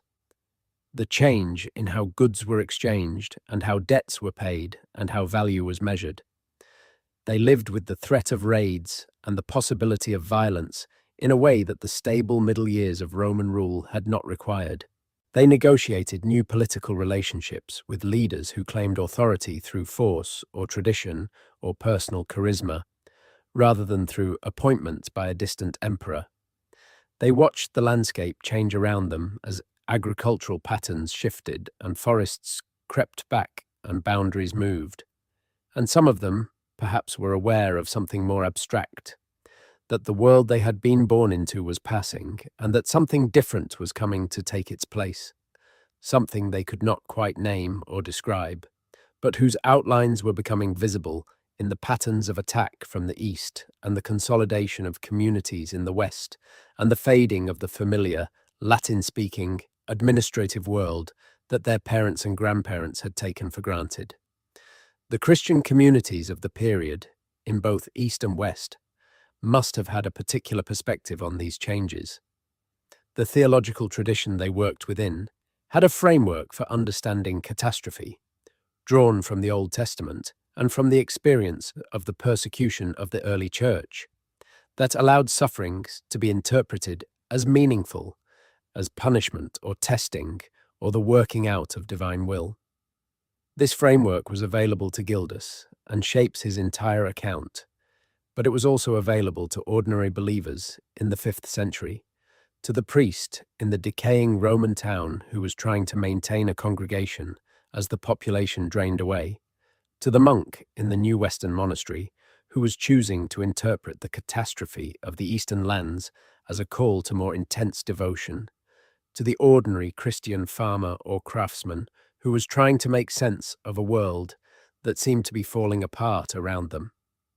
Religion provided what it often provides in times of catastrophe: a vocabulary for suffering, a framework for hope, a community of mutual support, and a set of obligations that gave daily life meaning, even when the larger structures of society were failing. The fact that Christianity survived the lost century in Britain, and not only survived, but in some respects flourished, is one of the most remarkable things about the period. The institutional church in the East was severely disrupted by the Anglo-Saxon settlement.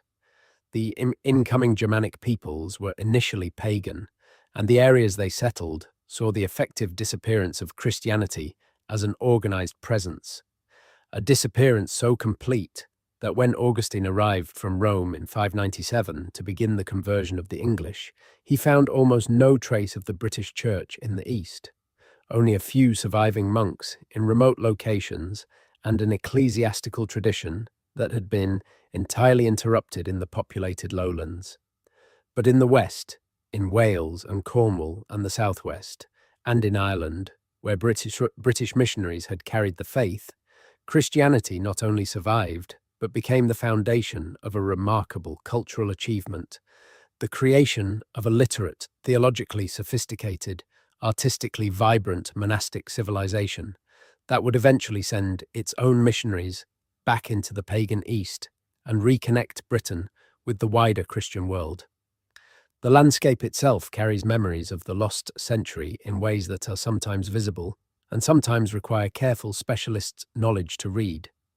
The earthworks of the period, the refortified hill forts, and the new linear defensive boundaries are one category of evidence. The most famous of these linear boundaries is Offa's Dyke, the great earthen bank that runs along the border between England and Wales, built in the 8th century by the King of Mercia, whose name it bears, and traditionally marking the boundary between the English and Welsh worlds. But there is an older, less well-known series of earthworks that may date to the lost century itself. The Dyke, a linear earthwork running through Somerset and Wiltshire in a great sweeping arc, of uncertain date and purpose, but possibly representing a Western British defensive boundary of the post-Roman period. If the Dyke was built in the 5th or 6th century, as some scholars believe, it would be a remarkable monument to the organized political capacity that some post-Roman British ruler or coalition of rulers was able to deploy in this period. A project requiring the coordination of large numbers of labourers over an extended period and implying a settled territory that it was worth the effort to defend. The names attached to the Dyke are themselves interesting. Dyke means Woden's Dyke in Old English, which might suggest either that it was built by Anglo-Saxons or that it was an existing structure that the incoming Anglo-Saxons attributed, in their characteristic way, to supernatural agency. The attribution of ancient and mysterious earthworks to Woden, the Old English name for the Germanic god, is a pattern that appears across the early Anglo-Saxon landscape, as the newcomers encountered features in the land that predated their own settlement and explained them through reference to their own mythology. Giants' work, the work of devils, the roads of Romans who were themselves becoming legendary, the earthworks of British rulers whose names had been forgotten. All of these things were being incorporated into a new mythological landscape by the people who were settling the eastern lowlands. The mythology that the Anglo-Saxons brought with them from the continent is another element of the complex cultural picture of the lost century and its aftermath. The Germanic peoples who settled Britain brought their own stories, their own gods, their own heroic traditions. The days of the week in English still carry the names of Germanic gods: Tuesday for Tew, Wednesday for Woden, Thursday for Thor, Friday for Frigg, testimony to how deeply the pagan Anglo-Saxon religious world embedded itself in the culture of the island. But the interesting thing about the Anglo-Saxon mythological tradition in Britain is how quickly it began to absorb and interact with the British traditions it encountered. The landscape of Roman Britain was full of supernatural associations, springs and hilltops, and ancient earthworks, and stone circles and sacred groves that the Britons had associated with their own gods and spirits, and which the Romans had sometimes adopted into their own religious framework. When the Anglo-Saxons moved into this landscape, they encountered it already charged with supernatural meaning, and they added their own layers to that meaning, creating a mythological landscape of remarkable complexity that eventually became the substrate for the medieval English tradition. Water was particularly important in this landscape of the supernatural. Springs and rivers and lakes had been sacred in British tradition long before the Romans came, and Roman religion had absorbed and elaborated that sacredness without eliminating it. The tradition of depositing offerings in water, swords and shields, and torques and other precious objects cast into rivers or lakes as gifts to the powers who dwelt there is ancient beyond the scope of this story, going back to the Bronze Age and before. It continued through the Roman period, as the extraordinary finds of the Thames and other British rivers demonstrate, and it almost certainly continued through the lost century, even as the specific deities associated with these watery places were being transformed by the changing religious landscape. Is it too fanciful to suggest that the story of the sword being returned to the lake, the concluding moment of the Arthurian legend in its final form, might carry within it a distant echo of this ancient British tradition, almost certainly too fanciful to state with confidence, but perhaps not too fanciful to wonder about. The question of what the ordinary people of 5th century Britain believed, the people who were not kings or warriors or churchmen or scholars, the farmers and craftspeople and traders and servants who made up the overwhelming majority of the population, is one that the surviving evidence almost entirely fails to answer. These people left almost no record of their inner lives, their religious practices, their understanding of the world around them and what was happening to it.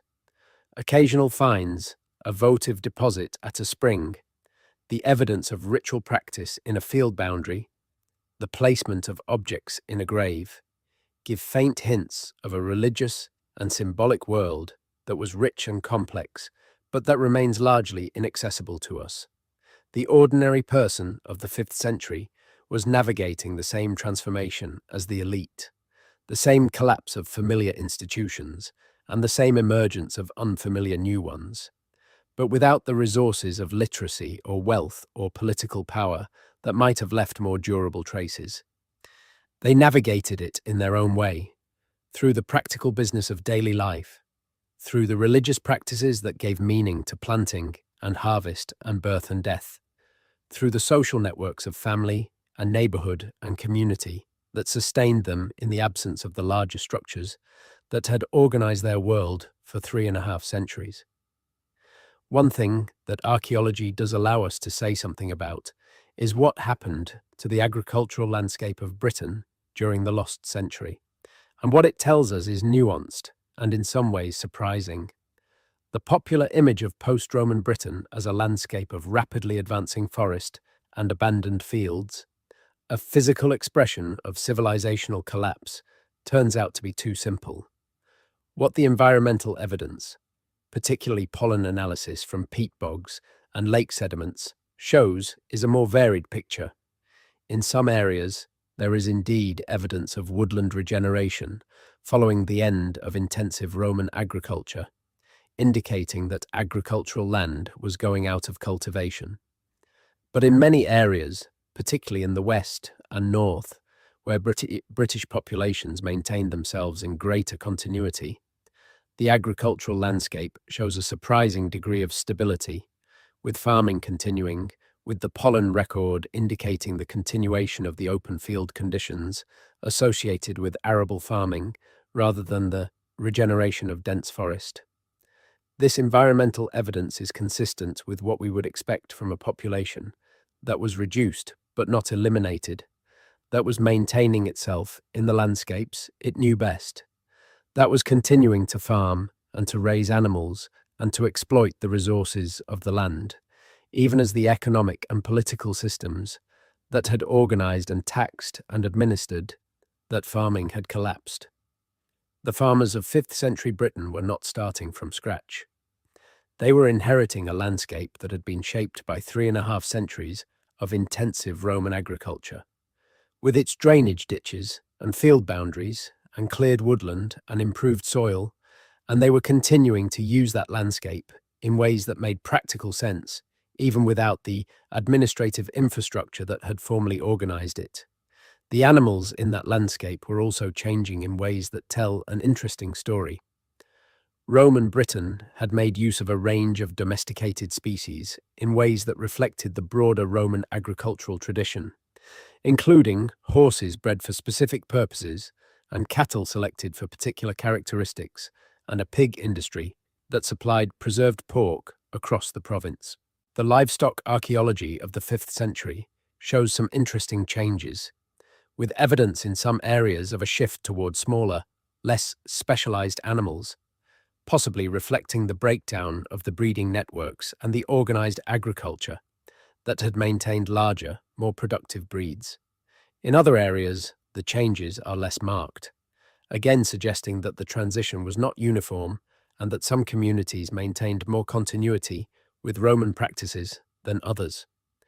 The question of population change in this period is one of the most debated and difficult in the whole of post-Roman British studies. the dramatic model of population collapse, involving a catastrophic reduction in the total population of the island during the 5th century, has been argued on the basis of various kinds of evidence, including the apparent reduction in settlement numbers visible in the archaeological record and the environmental evidence for agricultural contraction in some areas. Against this, other scholars argue that the reduction in visible settlement evidence reflects changes in the kind of sites people were living in, rather than a reduction in the number of people, since the shift from Roman-style settlements that produce archaeologically visible debris to timber-built settlements that produce much fainter evidence would naturally make the population appear smaller than it actually was. Recent work attempting to model population change on the basis of a range of evidence sources has suggested that while there may have been some reduction in population during the 5th and 6th centuries, it was probably not as dramatic as the most catastrophist models suggest, and that by the 7th century population levels were recovering. A plague, however, must be considered as a possible contributor to whatever population change did occur. The middle of the 6th century saw the arrival in the British Isles of what the Irish annals call the Yellow Plague, a wave of epidemic disease that appears to have been devastatingly lethal. The same episode is known in the Mediterranean world as the Plague of Justinian, and recent work on ancient DNA has identified it as bubonic plague, the same disease caused by the bacterium Yersinia pestis that would return in far more devastating form as the Black Death in the 14th century. The Plague of Justinian arrived in the British Isles around 547 AD, and the annalistic evidence suggests it caused very high mortality. How this affected the overall trajectory of the 5th and 6th century transformation is difficult to assess, but it is one of the factors that must be considered in any attempt to understand what was happening to the population of Britain during and after the lost century. There is also the question of climate. The lost century coincides with a period of significant climate disruption that is increasingly well documented in the paleoclimatic record. Tree ring evidence shows a major growth suppression event in 536 AD, so severe and so clearly marked in tree rings from across the Northern Hemisphere that climatologists have called it the worst short-term climate disruption of the last 2,000 years. It appears to have been caused by one or more volcanic eruptions that put enough material into the upper atmosphere to reduce solar radiation reaching the Earth's surface, causing temperature drops, crop failures, and famine conditions across much of the Northern Hemisphere. The period from 536 to roughly 545 was one of global climate deterioration, with the plague arriving in its wake to compound the misery. This is outside the strict boundaries of the lost century as usually defined, coming a century after the Roman withdrawal, but it is part of the broader context of disruption that shaped the world in which the lost century's consequences were being worked out, and it is a reminder that the human story we are tracing was always being played out against a backdrop of environmental and climatic forces that operated on their own timescales and according to their own logic.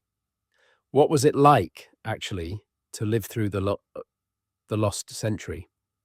We have been circling this question and will keep circling it, because the direct evidence that would allow us to answer it confidently is not there, but we can try to reconstruct something of the texture of daily life from the fragments we have, the material culture, the environmental evidence, the later traditions, the comparative evidence from other parts of the post-Roman world that went through similar transitions.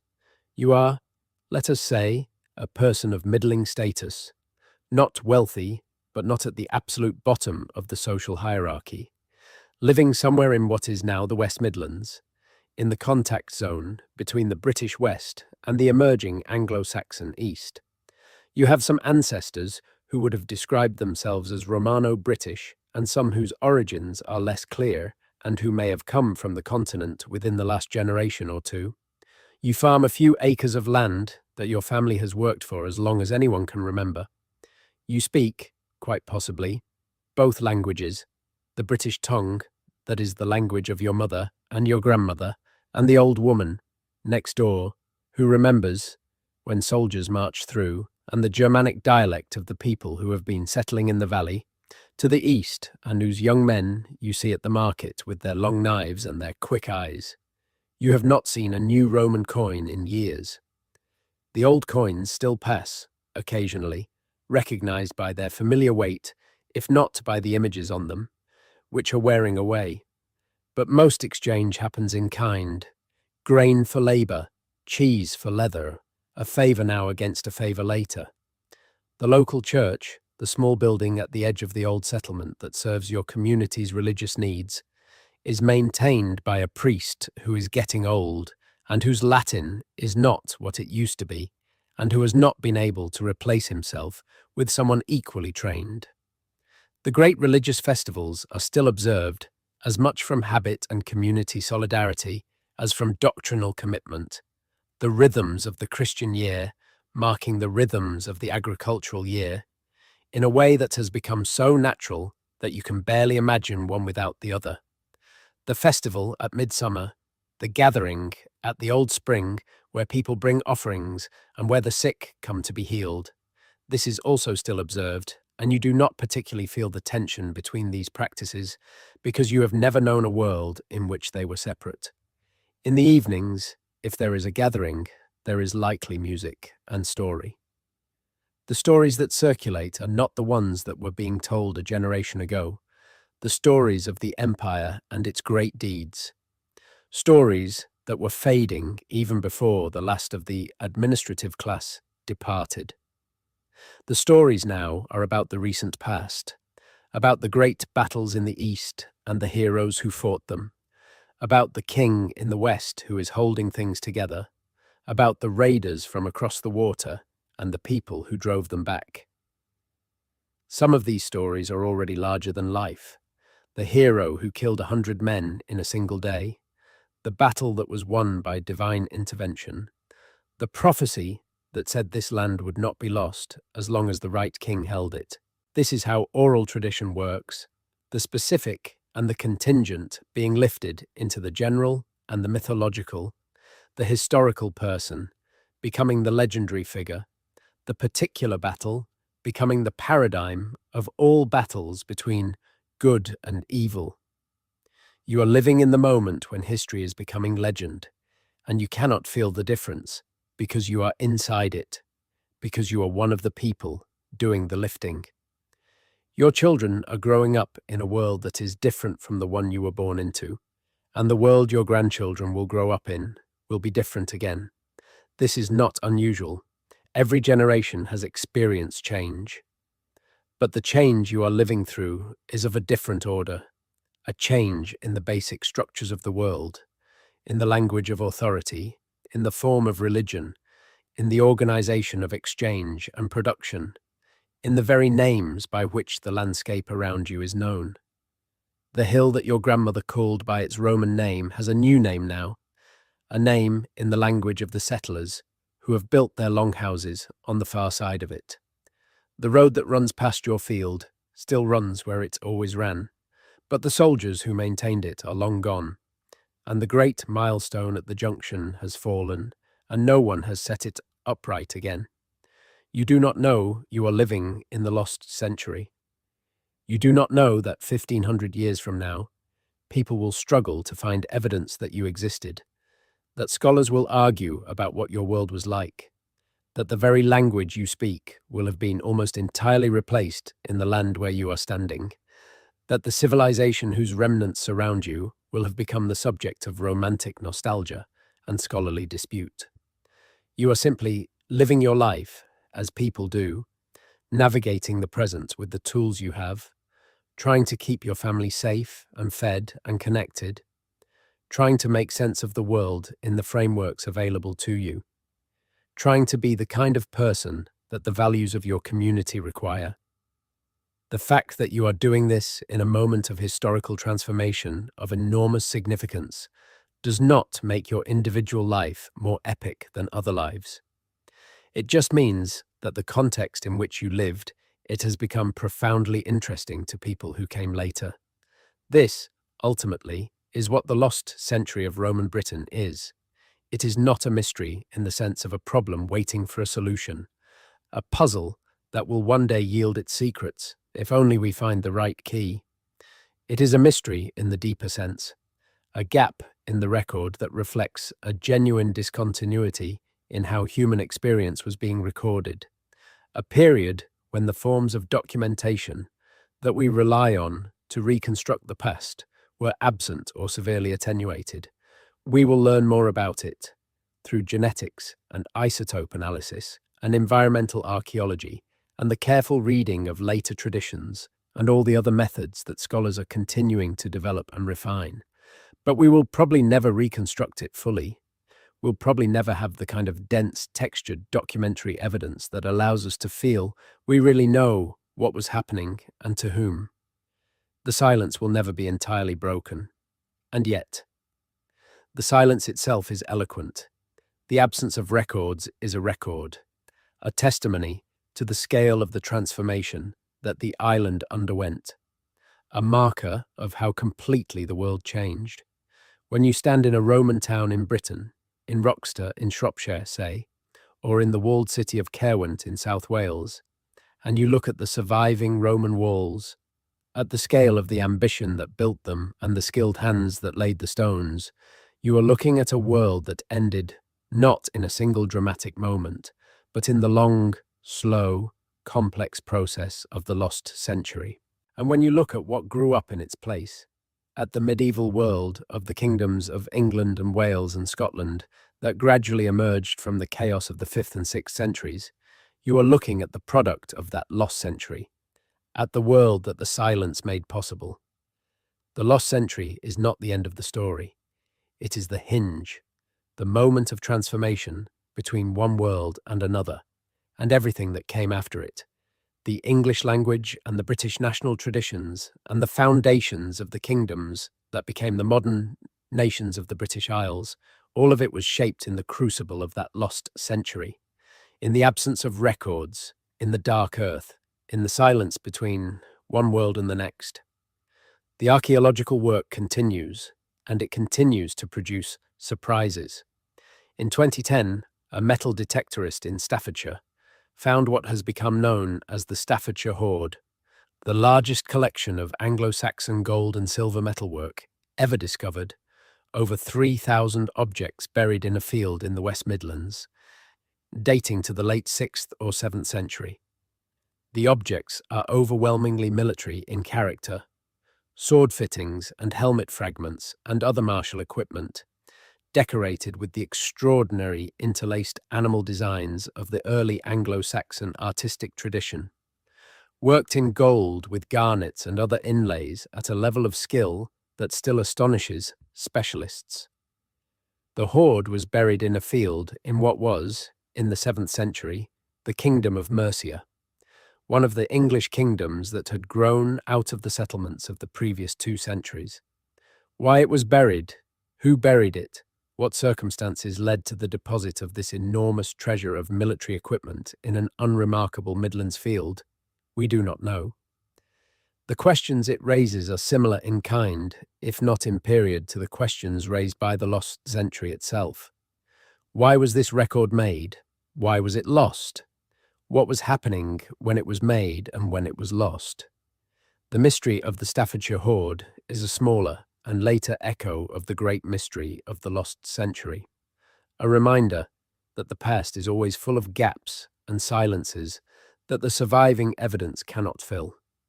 The question of whether there will ever be a major textual discovery that illuminates the lost century is one that historians occasionally dream about.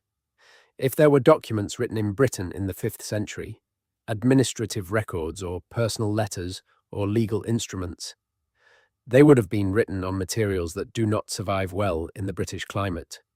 Papyrus rots, wooden writing tablets decay, even the lead curse tablets that have been found in significant numbers at Roman sacred sites across Britain, thin sheets of lead with inscriptions scratched into them, do not survive the 5th century in any quantity.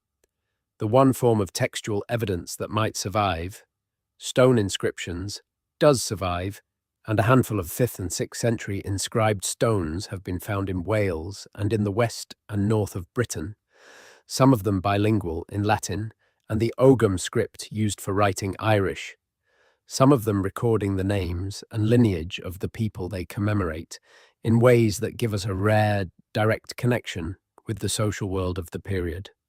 These stones are treasures. The memorial stone from Penmachno in North Wales, the inscribed stone from Llantrisant, the stones of the group associated with the cemetery at Wythorn in Galloway.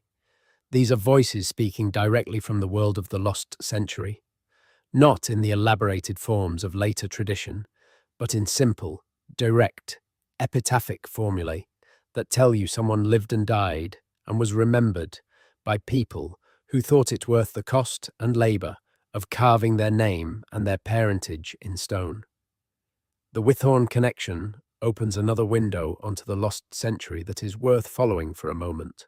Wythorn, in what is now Galloway in southwest Scotland, is traditionally identified as the site of the first Christian community in Scotland, associated with a bishop named Ninian, who is said to have been trained in Rome and to have returned to Britain at some point in the late 4th or early 5th century to establish a community, a church, and possibly a school.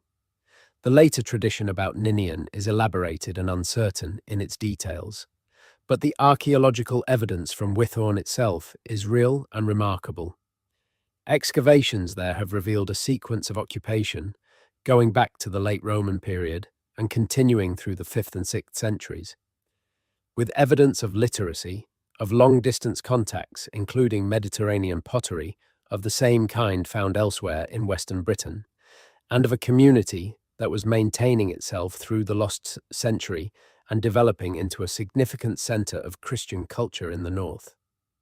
Whatever the exact historical status of Ninian himself, Wythorn represents exactly the kind of institution, a Christian community maintaining literacy and long-distance contacts and a degree of organised activity through the upheavals of the 5th century.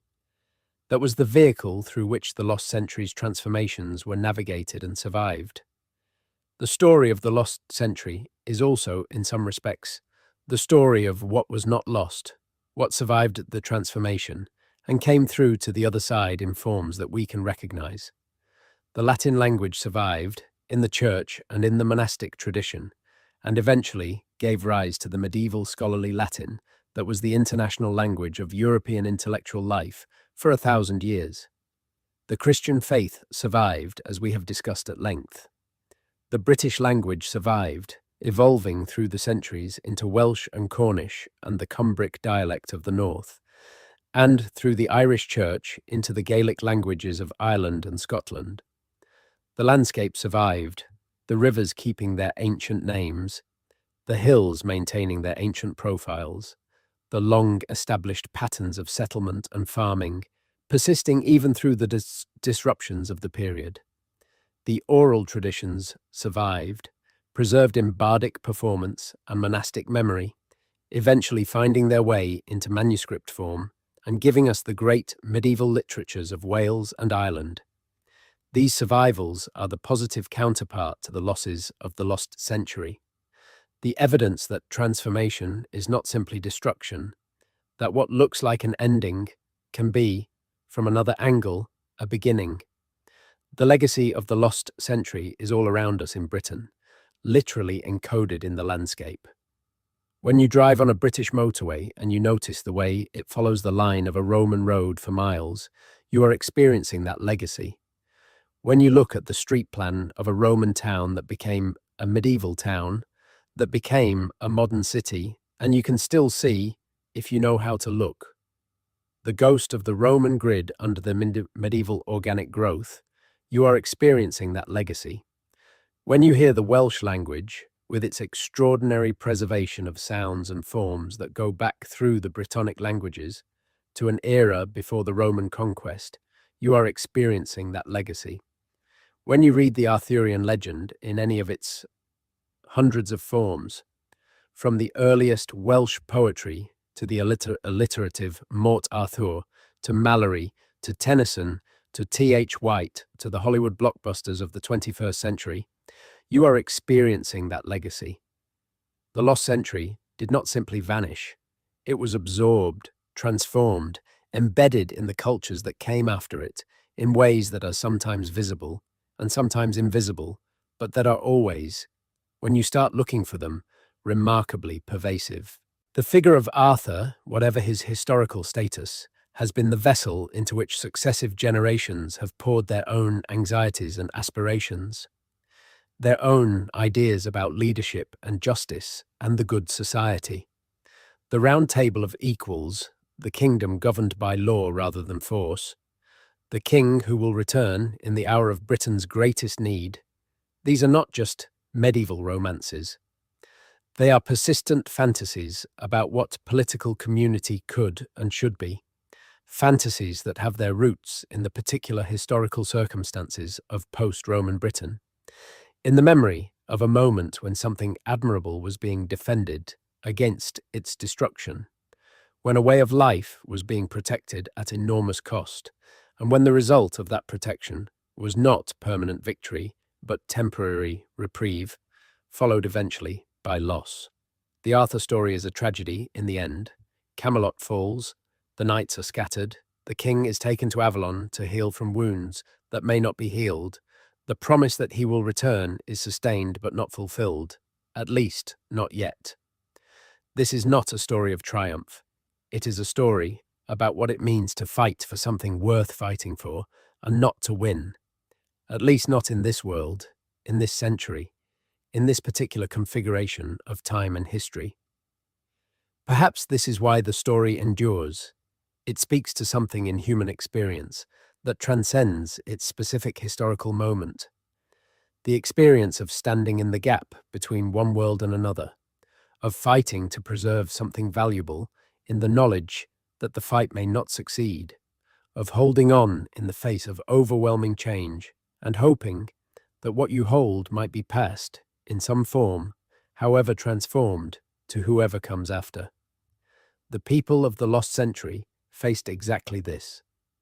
They lived through the end of one world and the beginning of another, and most of them had no way of knowing which was which of the things they were fighting to preserve would survive, and which would be lost, which of the changes happening around them would prove to be the important ones.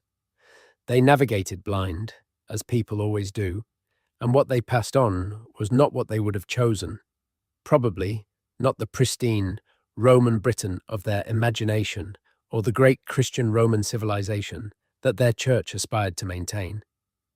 What they passed on was themselves, transformed, complicated, mixed, and out of that mixture, something genuinely new emerged. The new thing that emerged from the lost century was Britain as we know it, meaning Britain as a concept, as an identity, as the collection of nations and cultures and traditions that have developed on this island and the smaller islands around it over the 15 centuries since the Roman withdrawal.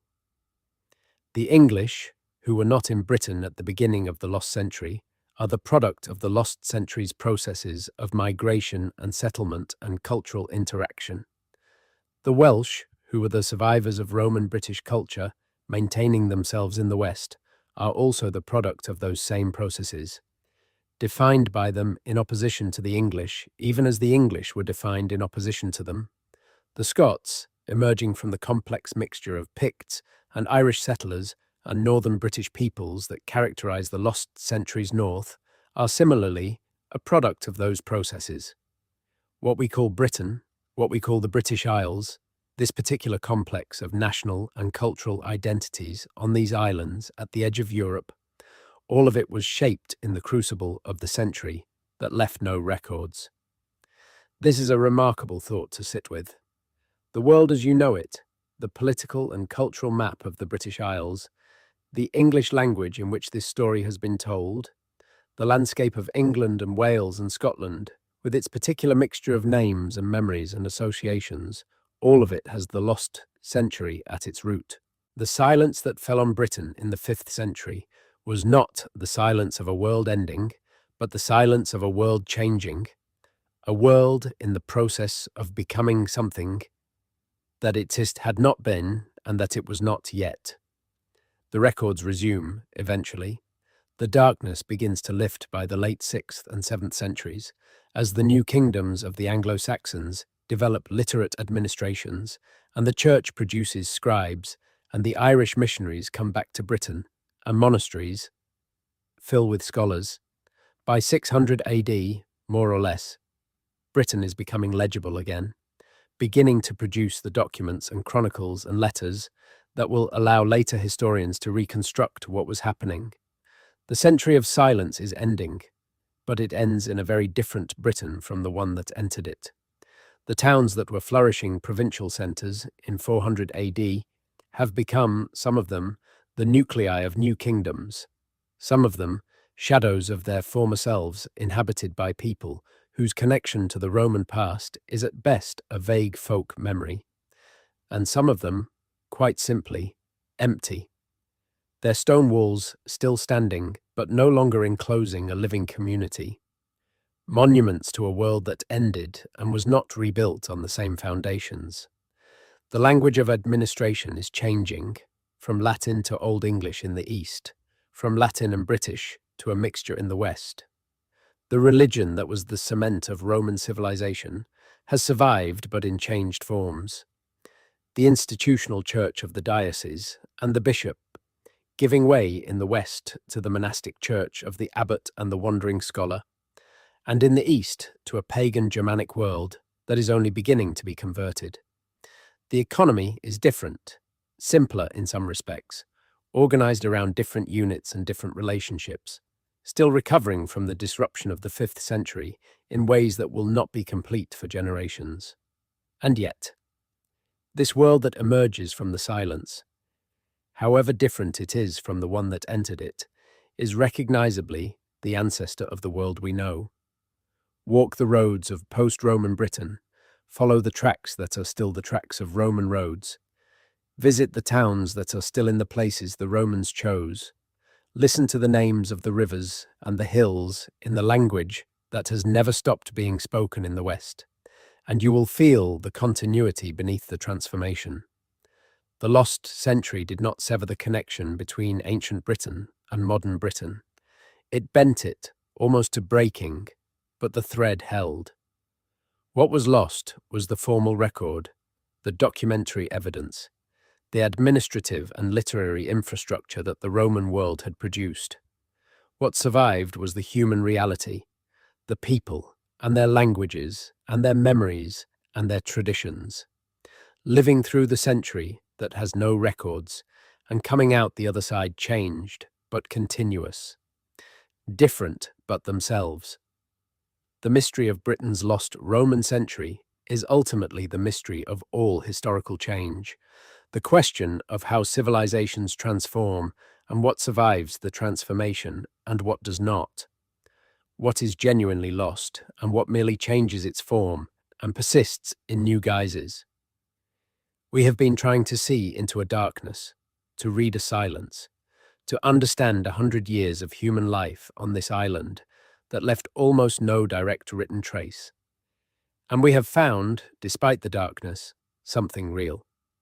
We have found coins draining away and pottery changing, and towns falling quiet and hills being refortified and hill forts being reoccupied, and new settlers building their longhouses in the eastern valleys.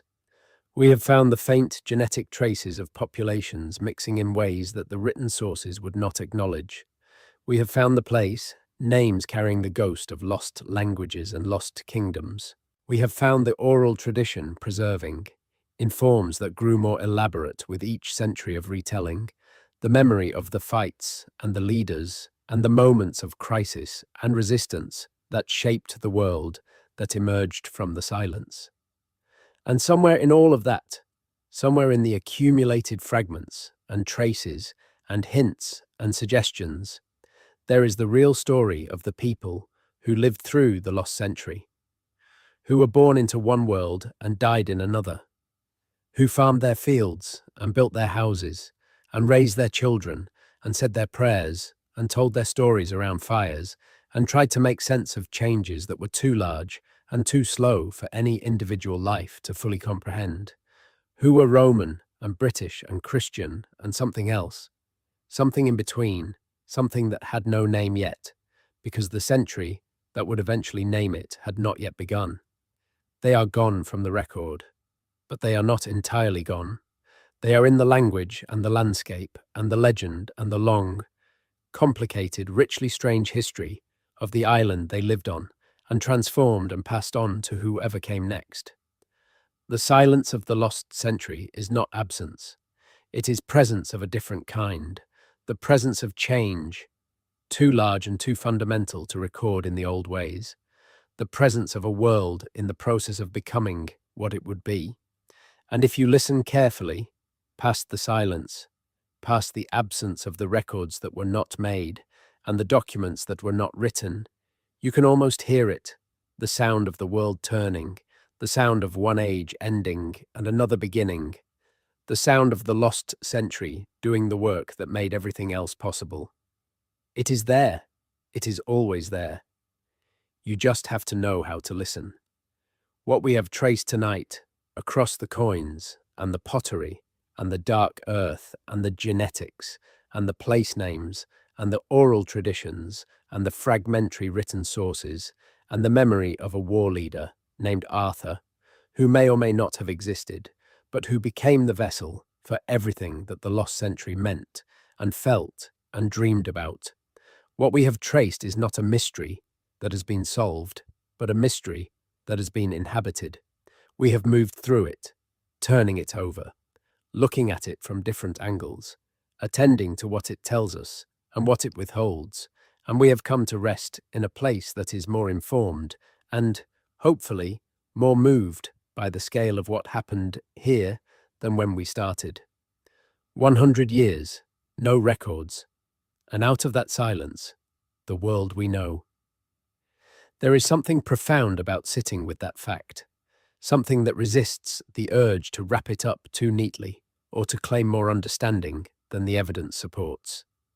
The lost century of Roman Britain is genuinely lost, in the sense that the experience of the people who lived through it can never be fully recovered, that the documents were not made, and the voices were not recorded, and the individual lives that made up the century passed without leaving the kind of trace that allows later generations to know them directly.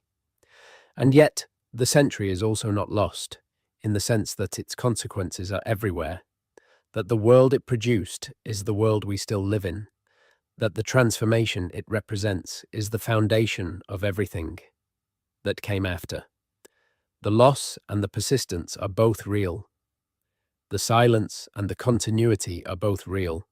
The mystery and the understanding are both real, and they coexist, and that coexistence is what makes this particular century one of the most fascinating and haunting in the whole of British history.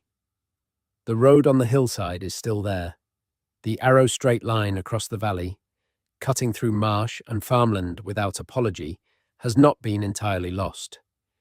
You can follow it still, on maps and on the ground, through the lanes and tracks and modern roads that have kept faith with the original routing. The men who built it are gone. The world that needed it in the way they needed it is gone. But the road is there, and it goes somewhere, and following it still takes you from one place to another, still connects the landscape in the way its builders intended, still marks the land with the signature of the civilization that made it. That is what the lost century left us. Not the civilization in its original form, not the administrative apparatus and the institutional literacy and the market economy and the provincial identity, but the road through the valley, connecting the places that needed to be connected, carrying people and goods and ideas across the landscape, doing what roads do in a way that persists, even when everything else has changed. The road is there. The silence was temporary. The story continues.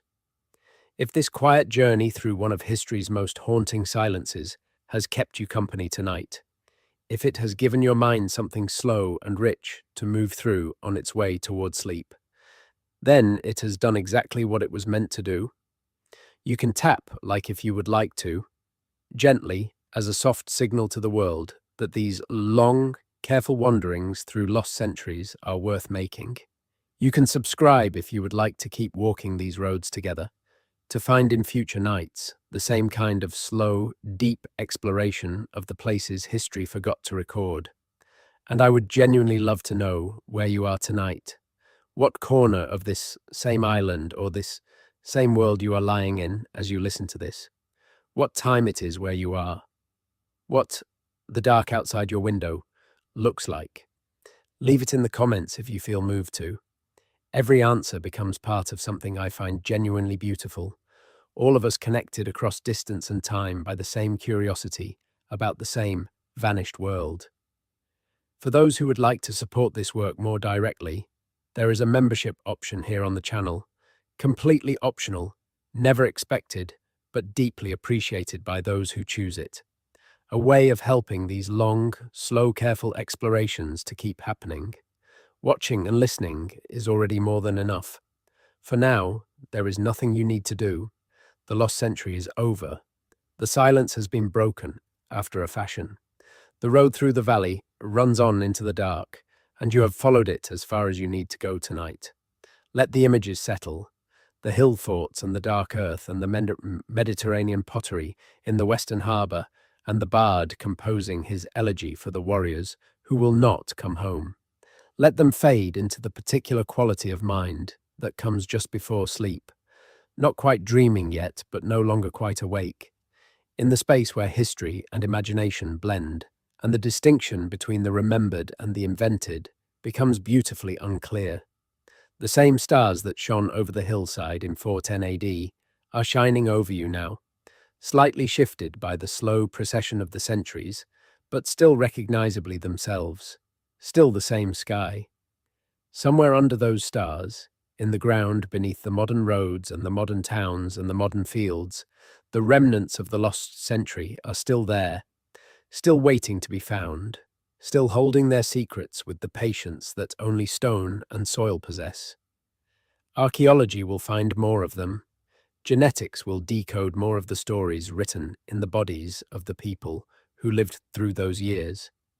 The silence will never be entirely broken, but it will continue to yield, piece by piece, fragment by fragment, the shape of the world that was being made in the years when no one was writing it down. Rest now. The mystery is safe. It will still be there tomorrow, still fascinating, still humbling, still inviting the question that has no final answer, but that is worth asking again and again across all the centuries that have come since the Roman road fell quiet and the record went dark, and the island of Britain began, in silence, to become itself. Let us go deeper into the specific texture of what Roman Britain was losing, because the loss was not abstract. It was material and immediate, and felt in the most practical ways by people who had built their entire understanding of how the world worked around the assumption that certain things would continue to be available and to function. Consider water. Roman Britain had invested enormously in water management, in the aqueducts that fed the town water supplies, in the public fountains and bathhouses that were a central feature of urban life, in the drainage systems that managed the water table beneath the towns, in the sophisticated underfloor heating systems of the villas that required carefully managed water supplies to function properly. All of this infrastructure required maintenance, required people who understood how it worked and who had the tools and the materials to keep it working, required an administrative framework that could organize and fund that maintenance. When the administrative framework began to fail, the water infrastructure began to fail with it. Bathhouses, those great symbols of Roman civilization, those places where the business of the empire was conducted over hot baths and cold plunges, and the scrapers and oils of the gymnasium, went cold. Not all at once, not everywhere simultaneously, but progressively, as the combination of financial pressure and population change, and the loss of the specialist skills required to maintain complex buildings, made it impossible to keep them operating. The Great Bath Complex at Bath, Aquae Solis, may have continued to receive visitors for some time into the 5th century, but eventually it too fell into disrepair. The sacred spring that had given rise to the whole complex continuing to flow, as it does to this day, but the elaborate Roman buildings that had been built around it crumbling into the water that once they had been built to honour. What replaced the bathhouse in the daily life of the post-Roman Britain is not entirely clear, but it was certainly something simpler. The elaborate bathing rituals of the Roman tradition, the social function as much as the hygienic one, the place where men of rank met and conducted their business and maintained their social networks. This disappeared along with the buildings that housed it. What survived was the human need for cleanliness, met in simpler ways, rivers and streams, and whatever other arrangements local communities could devise. This is not a trivial shift. The bathhouse was not just a place to wash. It was a social institution, a place where the Roman way of life was enacted daily, where the values and the practices and the social relationships of Roman civilization were reproduced and maintained. When the bathhouse went cold, something more than physical warmth was lost. The Forum and Basilica, the civic heart of the Roman town, underwent a similarly gradual decline. These great public buildings, some of them as large as medieval cathedrals, were the sites of administration and justice and commerce. In Londinium, the basilica was the largest building north of the Alps for its period of construction, a statement of imperial confidence in the province that had no parallel in the rest of the Roman northwest. And then, sometime in the late 3rd or early 4th century, the Londinium basilica was demolished, not by enemies, not in a sudden catastrophe. It was deliberately taken down, its materials recycled, its footprint abandoned. This happened well before the events of 410, and it is a reminder that the slow contraction of Roman urban life in Britain did not begin at the end. It began much earlier, as the particular economic and political circumstances of the province began to change in ways that made it harder to sustain the full ambition of the Roman urban program. By the time of the formal end of Roman administration, many British towns had already been living with reduced infrastructure for decades. The public buildings were still there, in many cases, but they were no longer all in use. Sections of forums had been subdivided or converted to other purposes. Bathhouses had been reduced in operation or modified to serve different functions. The elaborate mosaic floors of public buildings had been allowed to deteriorate without repair. This gradual running down of the built environment was not dramatic in any single moment, but its cumulative effect was to change the character of the town from a place of active civic life to something quieter and less organized and less impressive, a place where the grandeur of the past was increasingly present as ruin rather than as living institution. The villas are another testament to this gradual change. The great villa complexes of Roman Britain, with their elaborate room arrangements and their underfloor heating and their mosaic floors and their painted walls, were not cheap or easy to maintain. The materials for a mosaic floor had to come from workshops that specialized in their production. The pigments for wall painting had to be sourced and mixed and applied by people who knew what they were doing. The lead pipes of the underfloor heating system required regular maintenance by people with specialist knowledge of plumbing and metallurgy. All of this required money, required access to a money economy and a commercial system that could supply the necessary goods and services. As the money economy contracted, the ability to maintain the elaborate material culture of the villa lifestyle contracted with it. There is evidence in several villa sites of a shift from the full, elaborate Roman style of interior decoration to something simpler and more improvised, the mosaic floors no longer being repaired when they cracked, the painted walls being lime-washed over when the paintings deteriorated, new functions being assigned to rooms that had originally served very different purposes.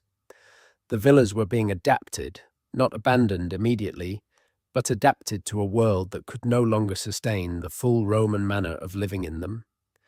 The cemeteries of the period tell a complementary story.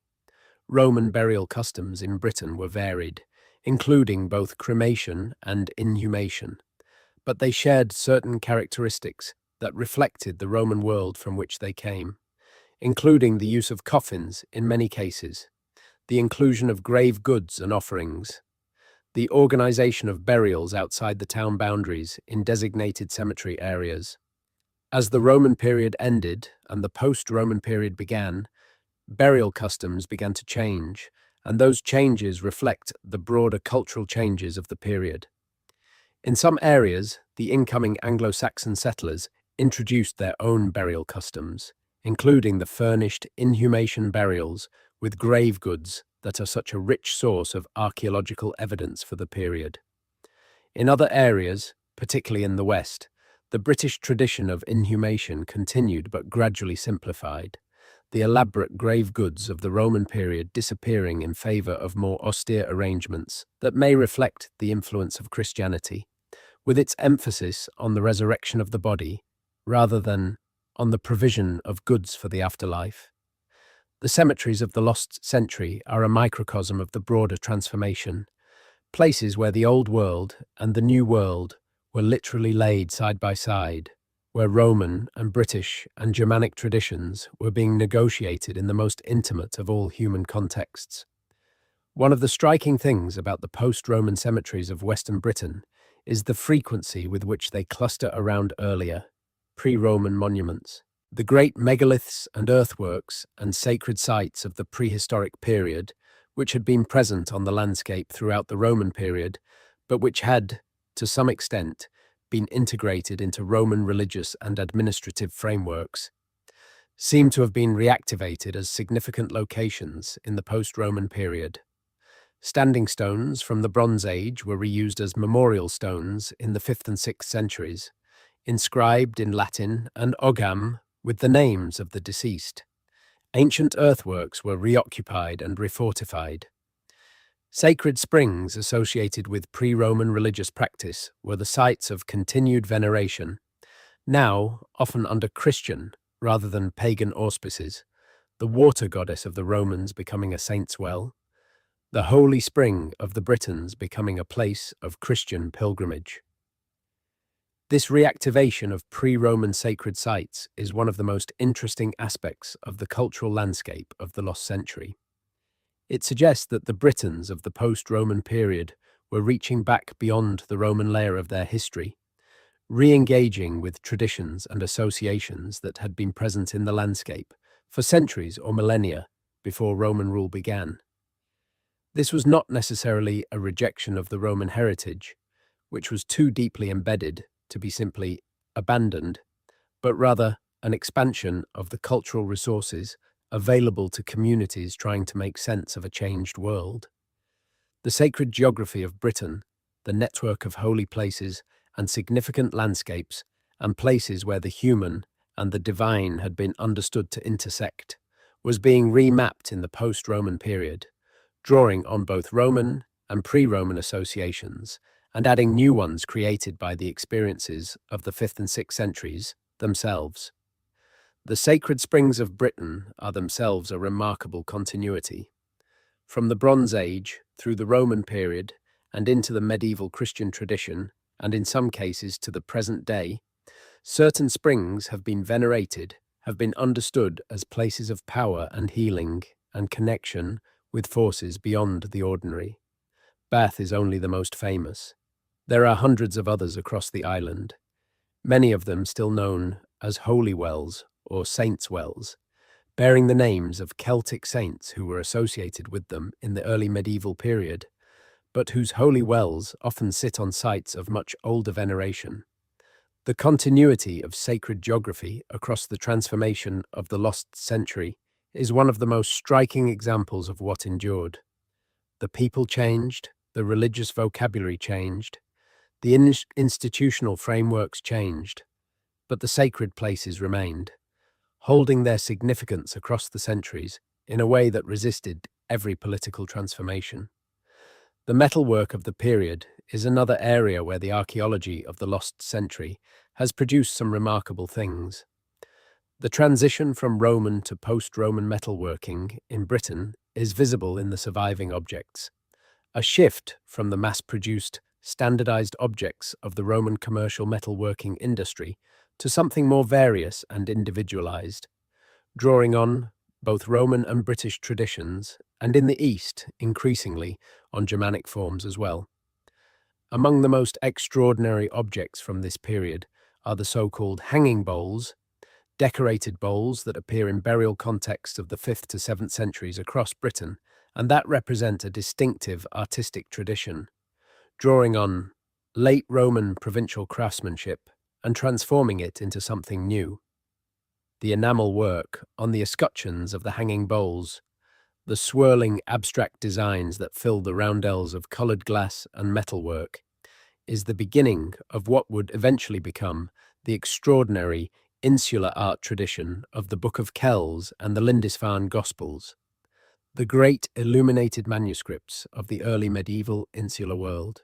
The seeds of that flowering were being sown in the lost century, in the workshops of craftspeople who were taking the skills they had inherited from the Roman tradition and applying them to the forms and the functions of a new world. The dress accessories of the period are also telling. Roman Britain had its own fashions in dress, its own characteristic forms of brooches and pins and belt fittings, the material expression of a provincial identity within the broader Roman world. As the Roman period ended, these forms changed, in the British areas developing into the distinctive types associated with the post-Roman West, in the East being replaced by the Germanic forms of the incoming settlers.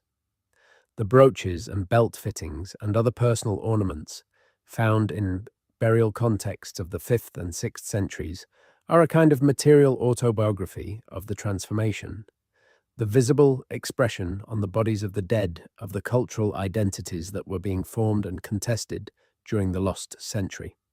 Language is perhaps the deepest level at which the lost century's transformation can be traced, and it is also the most complex. Roman Britain was by the 4th century a multilingual place in ways that are easy to underestimate. Latin was the language of administration, of the church, of the educated, of the military, of commercial activity at a certain level. But it was not the only language, and it had probably never entirely displaced the Brittonic languages spoken by the majority of the population.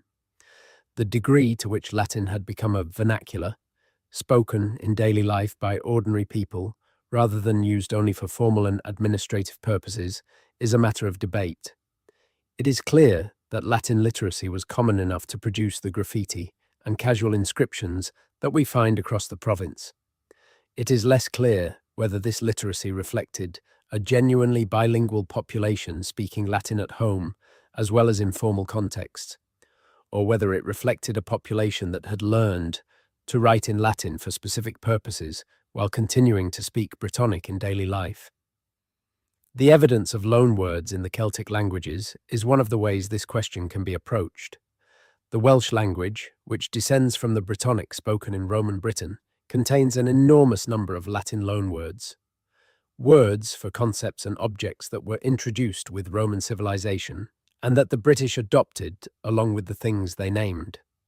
Words for bridge and window and book and priest and church, for various kinds of food and tools and building materials, all borrowed from Latin into Brittonic and surviving in Welsh to the present day. This borrowing tells you something important about the degree of Roman cultural penetration into daily British life. These are not just the vocabulary of administration and religion. They are the vocabulary of everyday life, of the things you build and eat and use and talk about in the home and the field and the marketplace. The Latin loanwords in Welsh are a record of how thoroughly Roman material culture and Roman ways of doing things had embedded themselves in the lives of the British population at every level, not just among the literate elite. When Latin ceased to be the language of administration in Britain, when the administrative structures that had promoted and required Latin collapsed, the language itself did not immediately disappear. It remained as the language of the church, and in that capacity, it was preserved and transmitted through the monastic tradition into the medieval period. But as a vernacular, as a language of everyday life, it almost certainly faded quickly in Britain in a way that it did not in Gaul, where the distance between spoken Latin and the emerging Romance languages was much smaller and where the continuity of Roman administrative structures was greater. In Britain, the Brittonic languages were simply too well established to be displaced by Latin in everyday use, and when the formal pressure toward Latin use that came from the administrative system was removed, Brittonic reasserted itself as the dominant vernacular. The English that we speak today descended not from Brittonic or from Latin, but from the Old English of the Anglo-Saxon settlers, which is itself a Germanic language brought from the continent.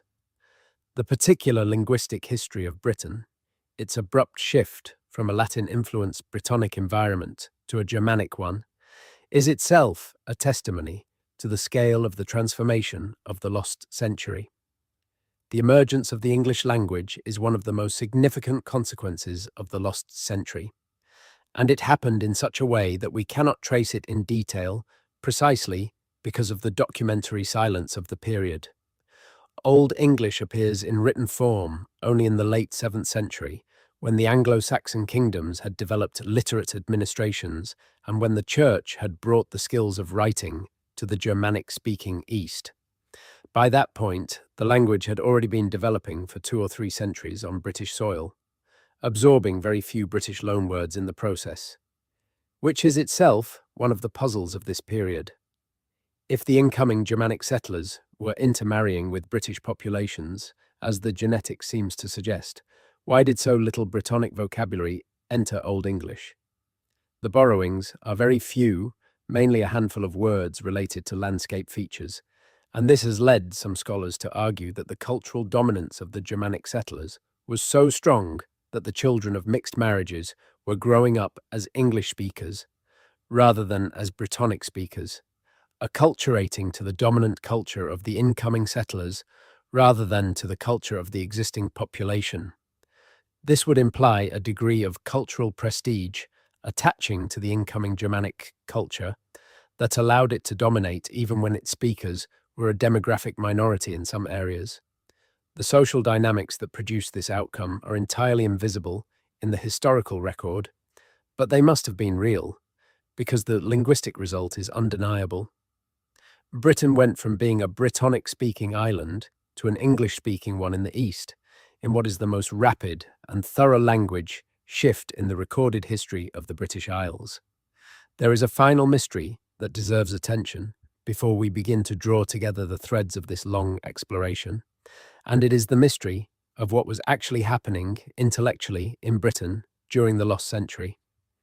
The idea that intellectual life, the life of the mind, the engagement with questions of theology and philosophy and history and science, that this simply ceased during the lost century is almost certainly wrong. People do not stop thinking when the documentary record stops. They may stop writing, for all the reasons we have discussed, but the activity of the mind continues in forms that are harder to trace. The oral tradition that preserved the Arthurian legend and the earliest Welsh poetry is an intellectual tradition, one that was making complex aesthetic and historical and moral judgments about the world. The theological debates that shaped the development of the Celtic Church were intellectual activity of the highest order, engaging with the most pressing questions of Christian thought, and doing so in dialogue with the broader Mediterranean intellectual world. The practical problem-solving that was involved in refortifying a hill fort or managing an agricultural estate without the administrative support of the Roman system required exactly the kind of practical intelligence that later manifests in the administrative competence of the early medieval kingdoms. What was lost in the lost century was not intellectual life, but a particular channel for recording and transmitting intellectual life, the written Latin document. When that channel reopened in the 7th century and after, what emerged was different in form from what had preceded it, but continuous in ways that reflect as the survival of intellectual traditions through the gap. The Northumbrian learning of Bede and his contemporaries, which produced some of the most remarkable scholarship of the early medieval period, drew on resources that had been preserved through the lost century in monasteries, whose intellectual life had continued even when they were not producing documents that could survive to the present. The Irish monasteries, which were the seedbed of insular learning, had themselves been nourished by traditions coming from Britain in the 5th century, from people who brought with them the remnants of Roman British education and who used those remnants to build something new and extraordinary. The thread was thin, but it held. It held because threads always hold in ways that seem improbable in retrospect, because the human capacity for maintaining cultural continuity against odds that seem overwhelming is one of the most persistent and remarkable facts about our species. We are, above all, conservers as well as innovators, keepers of traditions as well as inventors of new ones, carriers of the past into the present, as well as builders of the future out of the present. The people of the lost century were no different. They kept what they could in the forms they could manage, across conditions that were genuinely terrible in many parts of the island and genuinely difficult everywhere. And what they kept, the language and the faith and the memory and the skill and the knowledge and the land itself, was enough. It was enough to carry the world through the silence and out the other side into the new world that was beginning to take shape by the end of the 6th century. The world of the medieval kingdoms, the world that is recognizably, across all its differences from our own, the ancestor of the world we live in now. The road on the hillside runs on. The silent century is over.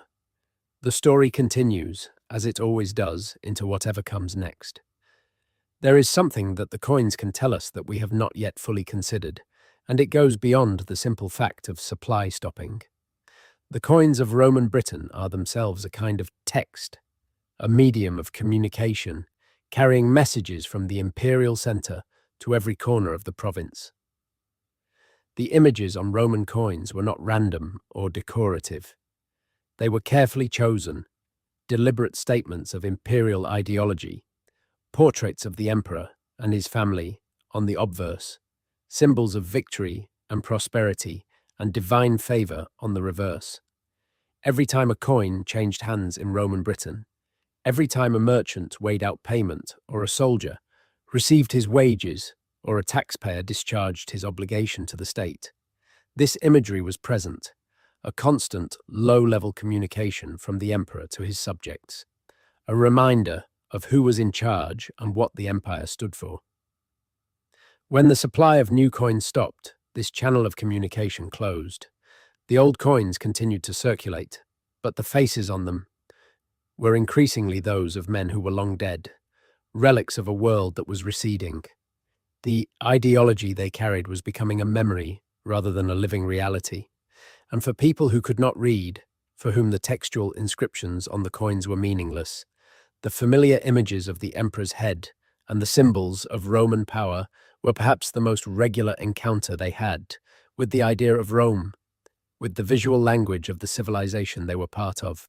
When those images stopped being renewed, when the coins in circulation became older and more worn and the faces on them more ghostly, something was being lost from the daily environment that was difficult to name, but that was real.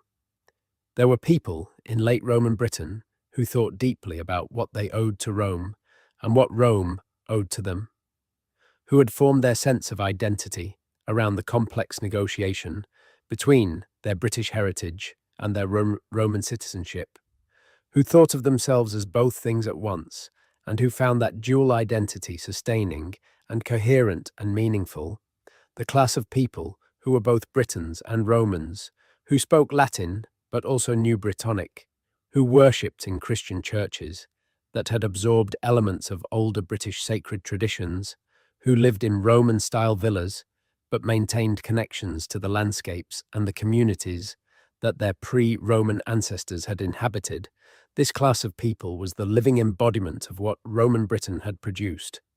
not a simple replacement of one culture by another, but a synthesis, an accommodation, a new kind of identity that incorporated both. It was this synthesis that the lost century disrupted so profoundly and so unevenly, preserving it in some areas and destroying it in others, leaving it to survive in the West in the form of what would eventually become Welsh and Cornish identity, and eliminating it in the East, where a different synthesis was being formed. Different not because it was less sophisticated, but because it was working with different raw materials, building on Germanic traditions rather than British ones while absorbing, gradually and selectively, elements of the Roman and Christian heritage that the existing population carried.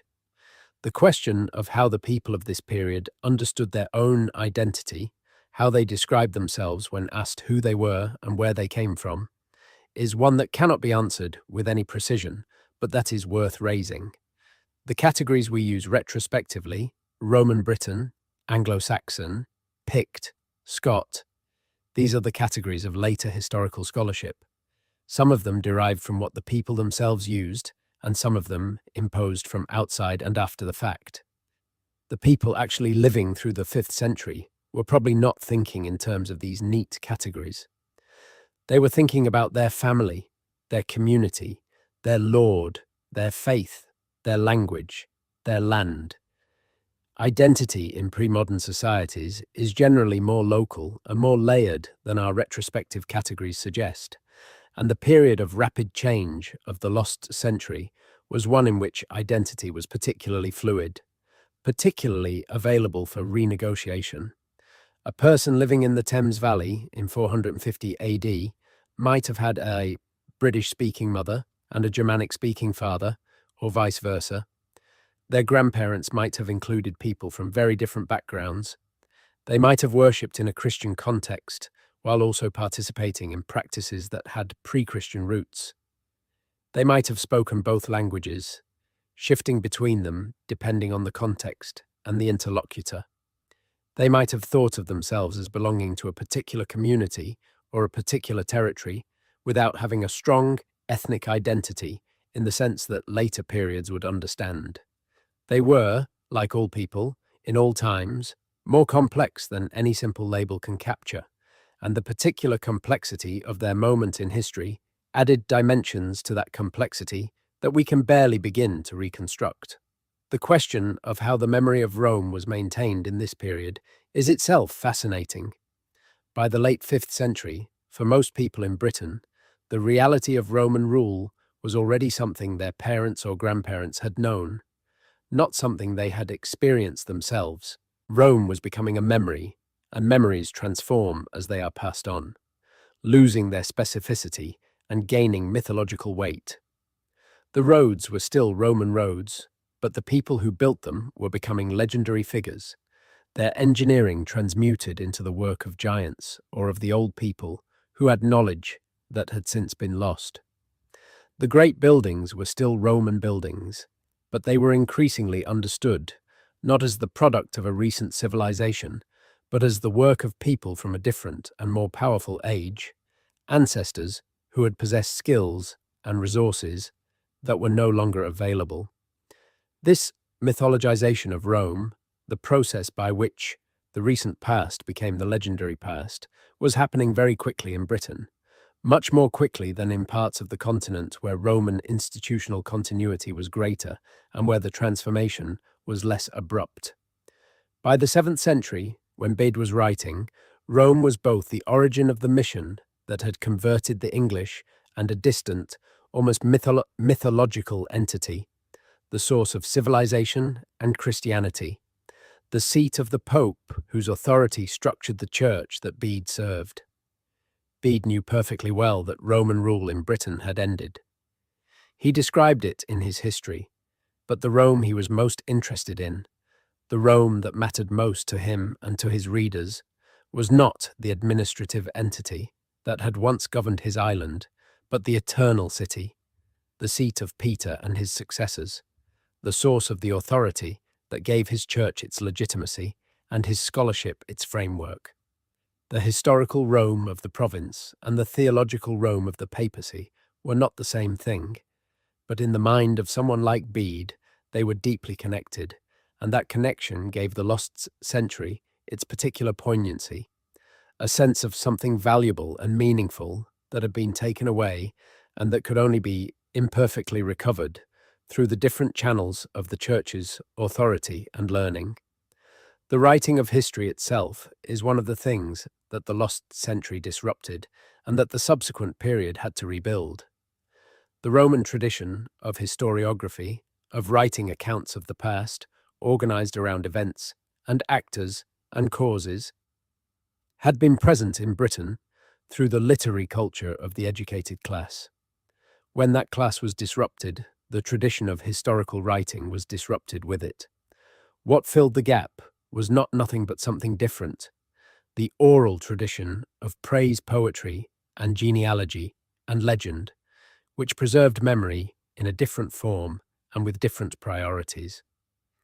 When historical writing resumed in the 7th century and after, it drew on both the resumed Latin tradition and the oral tradition that had maintained itself through the gap, and the result was something new, something that combined the frameworks of Roman historiography with the content of British oral tradition and the perspective of the Christian faith.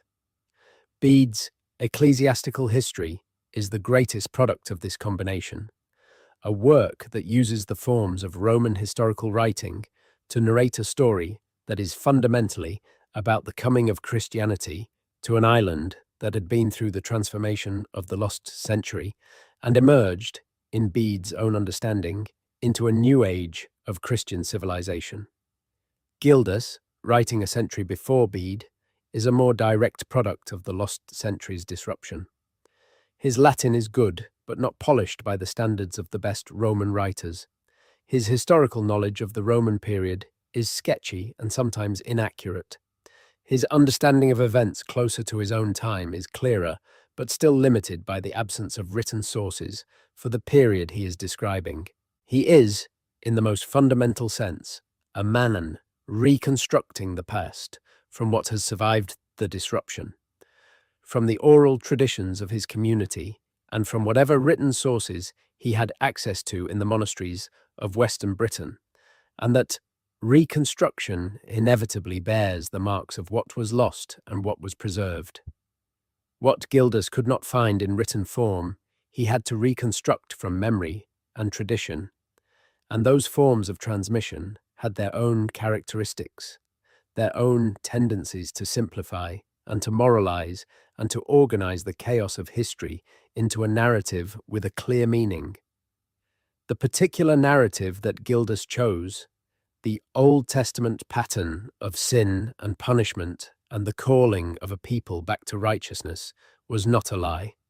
It was a genuine attempt to make sense of what had happened, using the interpretive tools available to a Christian scholar of the 6th century.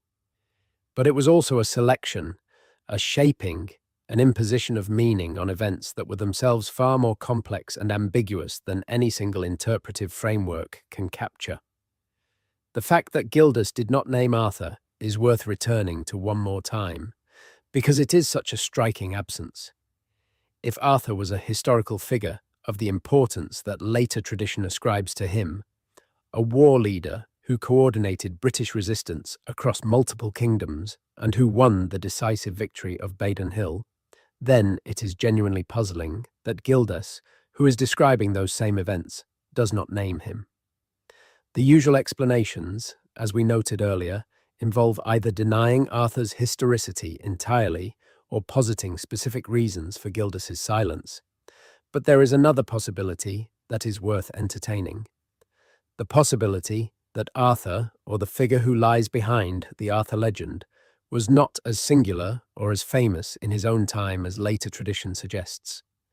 What if the victory at Baden Hill was understood at the time as the achievement of a coalition or of a tradition of resistance that had been building for decades, rather than the achievement of a single heroic commander?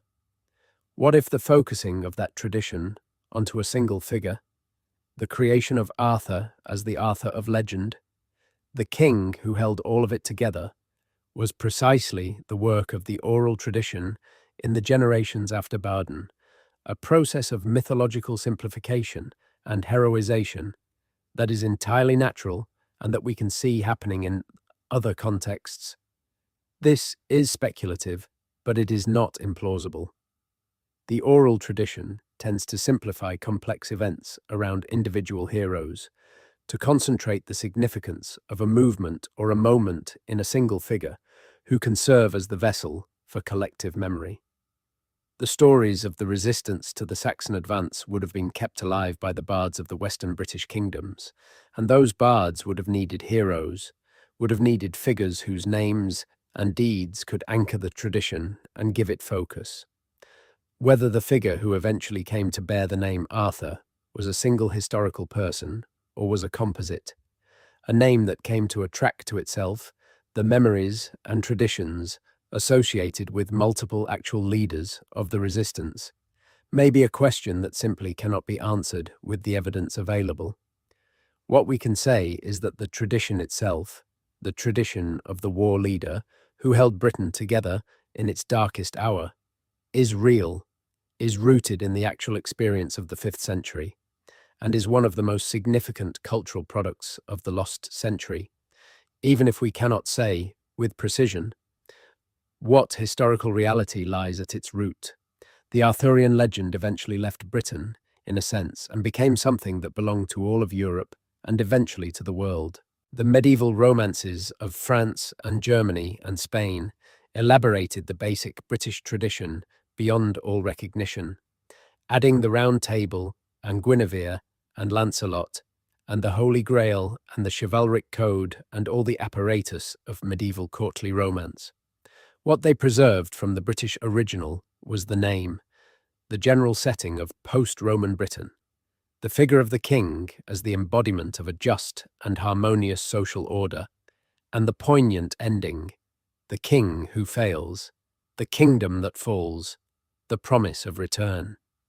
The Romance tradition transformed these elements so thoroughly that the historical and archaeological dimensions of the original tradition were almost entirely invisible.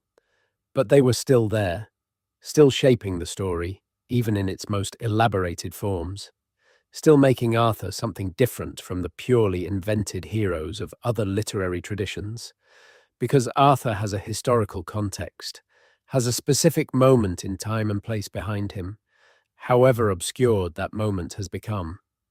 The return of Arthur, the legend that he did not die but sleeps in Avalon, waiting for the hour of Britain's greatest need, when he will rise and lead his people again, is perhaps the most emotionally resonant element of the whole tradition. It speaks to something deep in the human experience of loss, the refusal to accept that what has been lost is truly lost, the hope that the best of what was can be recovered, that the transformation of the lost century was not permanent, that the world that was lost can somehow be restored. This hope is, in historical terms, an illusion. Roman Britain is not coming back. The world that was lost in the 5th century cannot be recovered. What exists now is what the transformation produced, and it is neither better nor worse than what preceded it. It is simply different, the product of processes that could not have been otherwise given the circumstances that produced them. But the human need for the hope that loss is not permanent, that what was best can endure and return, this need is not an illusion. It is one of the most powerful and consistent features of human experience, and the Arthurian legend is one of the most enduring expressions of it, precisely because it is rooted in a real historical loss that was genuinely catastrophic for the people who lived through it, and that was felt deeply enough to generate a mythological response of extraordinary persistence and power. What does the lost century of Roman Britain mean for us?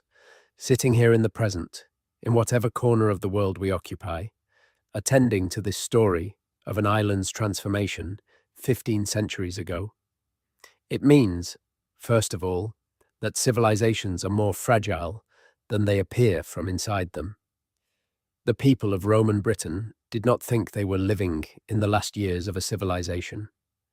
They thought they were living in a world that would continue, that the structures around them were solid and permanent and reliable, The bathhouses and the forums and the roads and the coins and the administrative machinery had been there for as long as anyone could remember, and there was no particular reason, from the inside, to expect them to cease to be there. The fragility was not apparent until after the fact, when looking back at the transformation from the other side of it. This is always true.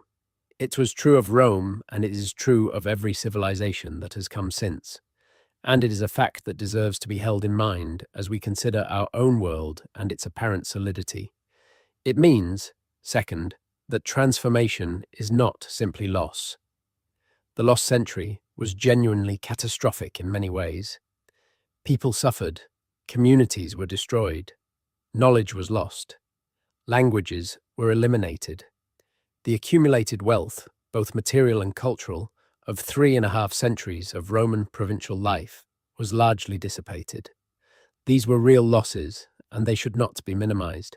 But out of the same process that produced these losses came the beginnings of new cultural forms, new languages, new political identities, new ways of organizing human communities, new art, new poetry, new forms of religious life, all of which had value and all of which would go on to produce remarkable things. The world that came out of the lost century was not simply a degraded version of the world that went in. It was different, and different is not the same as worse, even when it involves loss. It means, third, that the silence in the historical record is always telling us something, even when it seems to be telling us nothing. The absence of records from 5th century Britain is not simply an inconvenience for historians. It is itself a historical fact of the first importance, a sign of how thoroughly the institutional framework that generated those records had been disrupted, a marker of the scale of the transformation that the century represents.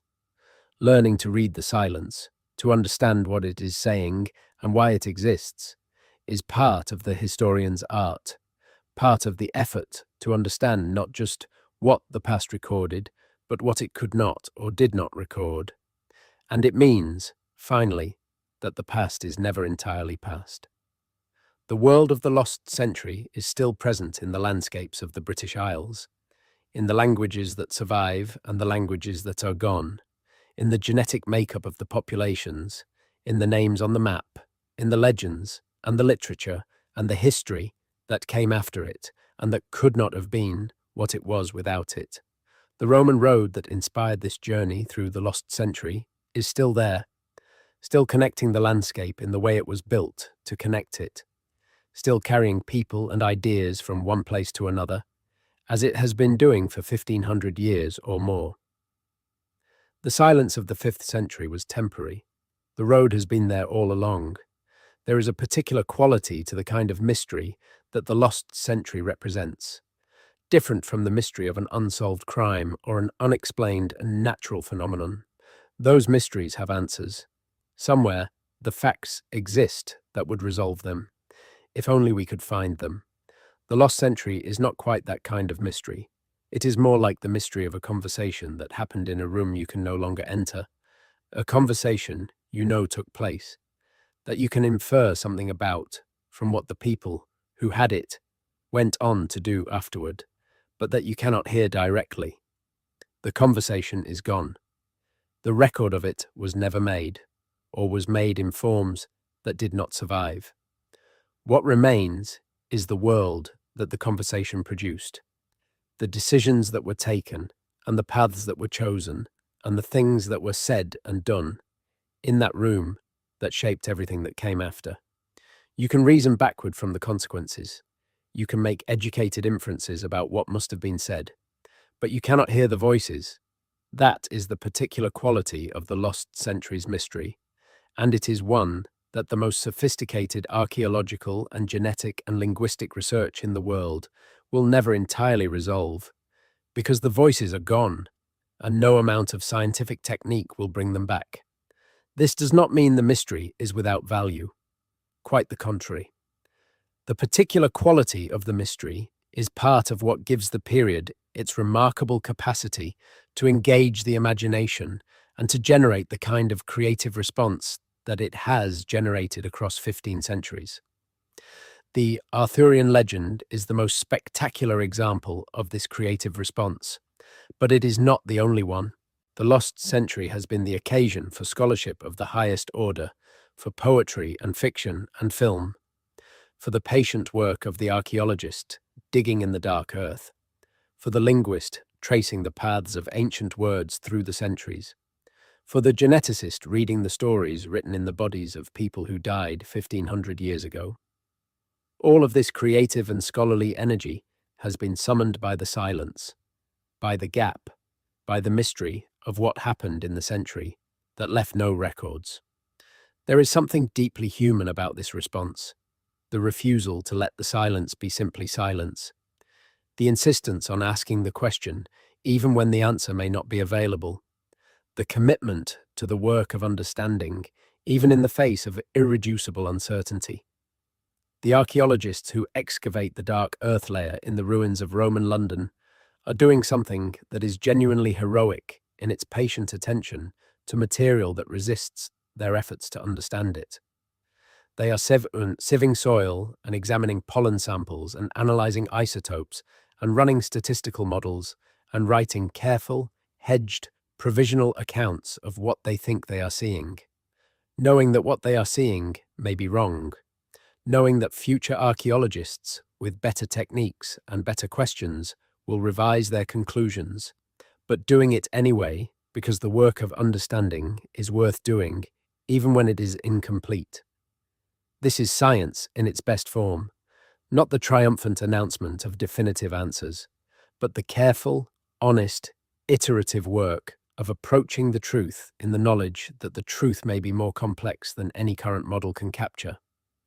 The geneticists who are sequencing ancient DNA from early medieval cemeteries are similarly engaged in a kind of detective work that is both technically extraordinary and intellectually humbling. The results they are producing are revising our understanding of the lost century in ways that were simply not possible a generation ago. The news that the eastern lowlands of Britain saw large-scale migration from the continent in the 5th century, but that this migration was accompanied by substantial interaction with existing British populations, rather than simple replacement, is the kind of result that reframes everything else. It changes how we think about the experience of the period, how we understand the relationship between incoming and existing populations, how we model the cultural and linguistic changes that produced the Anglo-Saxon world. And it is produced by methods that were not available to scholars 20 years ago, by the analysis of microscopic traces of ancient human genetic material from bones that have been lying in the ground for 15 centuries. The science of the past is advancing in ways that are genuinely spectacular, and its most significant advances are being made precisely in the areas where the documentary record is most silent, the places where the traditional tools of the historian have always been most limited. But the science does not make the mystery go away. It refines it, it redirects it, it reveals new dimensions of it that were not previously visible, but it does not dissolve it. The reason is that the most important questions about the lost century are not questions that can be answered by the analysis of DNA or the dating of pottery sherds. They are questions about experience, about meaning, about what it was like to be human in a particular time and place, about how people made sense of the world around them when that world was changing in ways that were beyond any individual's power to fully comprehend. These are the questions that the documentary silence most completely occludes, and they are the questions that continue to generate the imaginative responses, the Arthurian legends, and the historical novels, and the films, and the poetry that the lost century has always inspired. The king who will return.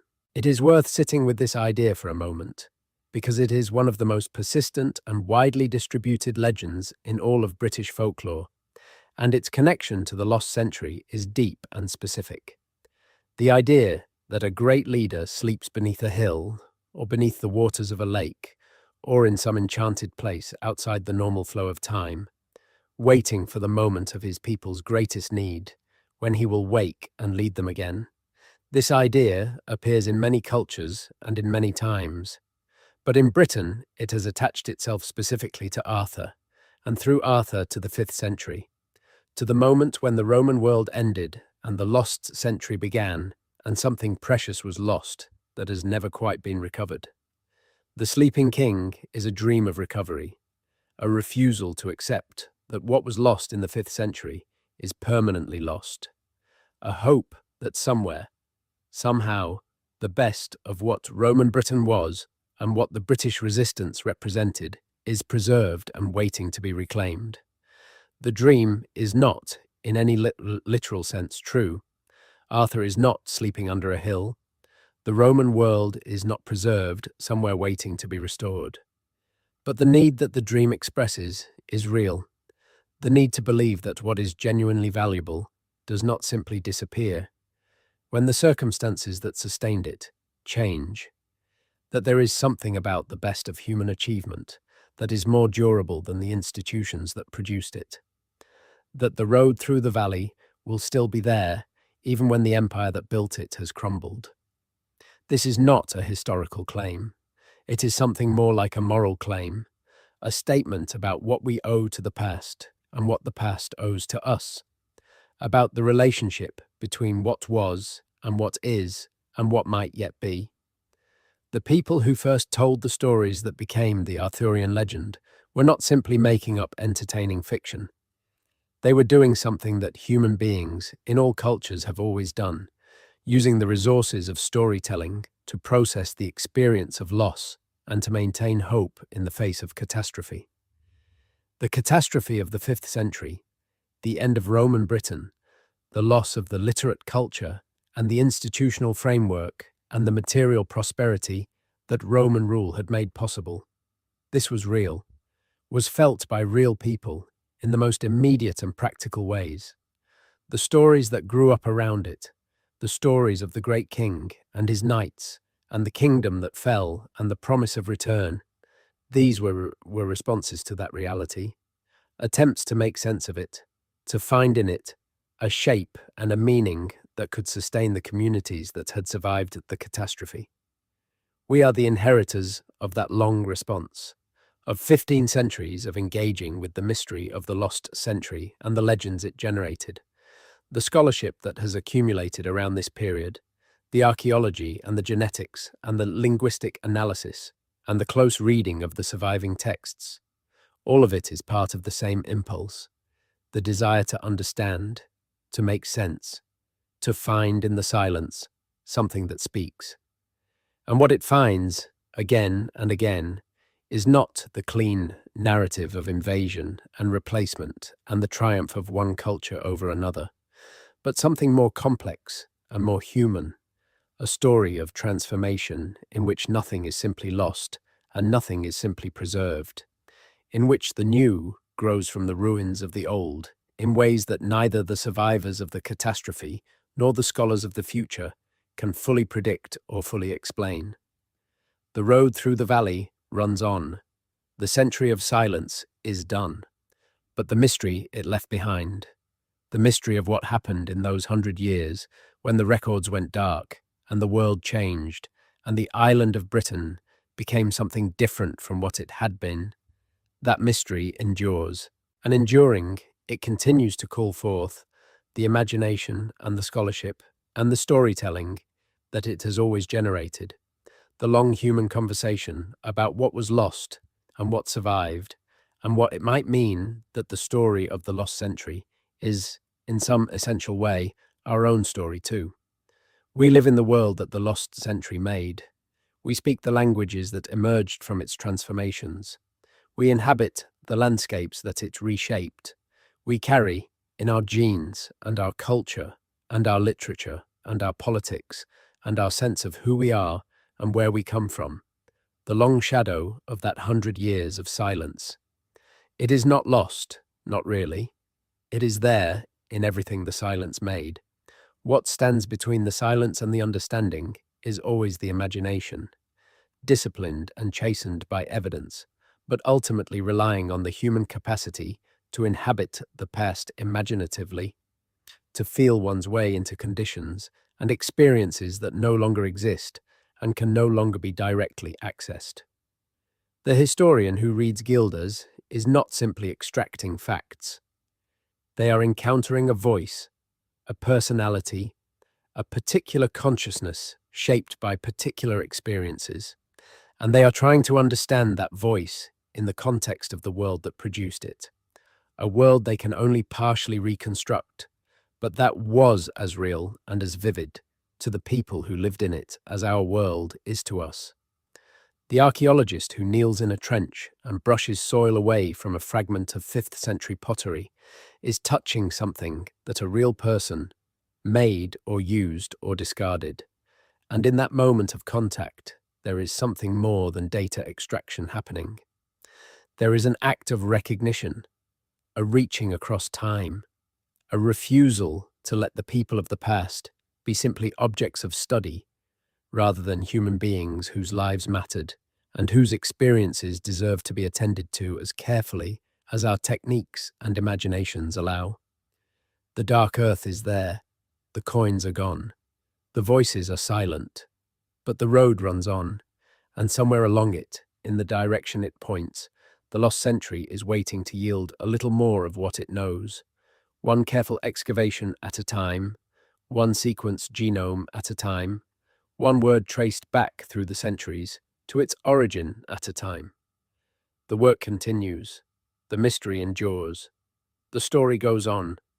Sleep now and dream of roads that have been running for 1,500 years, through landscapes that have been named and renamed and are still being named, carrying the living and the dead from one place to another, from one century to the next, from the silence of the past into whatever the future will be.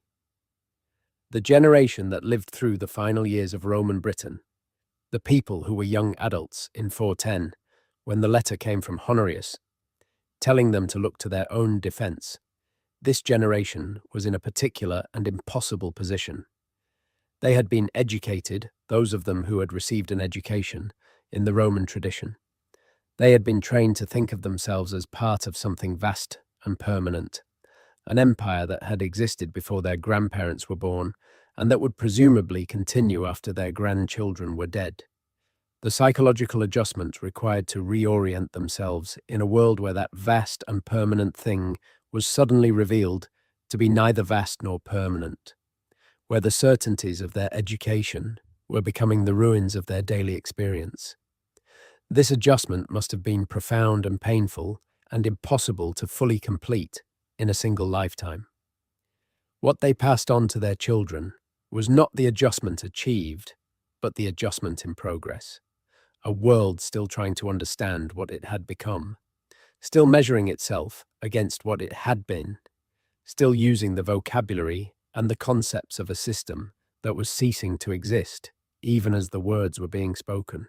It is this quality of being in the middle of the transformation, of not knowing what the end would be, or even what was happening in the present, that makes the lost century so peculiarly difficult to understand and so peculiarly human. The people who lived through it were not living in a historical period. They were living their lives, day by day, making the best decisions they could with the information available to them, trying to protect the people they loved and maintain the communities they belonged to, and make sense of a world that was changing faster than any framework they had inherited could adequately describe. They were doing what all people in all times do, muddling through, improvising, adapting, sometimes getting it right and sometimes getting it wrong, and never knowing, in the moment, which was which. The fact that they were doing this in conditions that would later be recognized as historically extraordinary does not make their individual experience any more epic or any more comprehensible from the inside. It just means that looking back from the outside, 15 centuries later, we can see things that they could not, can trace the shape of the transformation they were living through, can understand what their choices and their struggles were part of, even while we cannot know what those choices and struggles felt like from inside them. The road on the hillside is still there, still running from one place to another, still marking the landscape with the intention of its builders in a way that 15 centuries have not erased.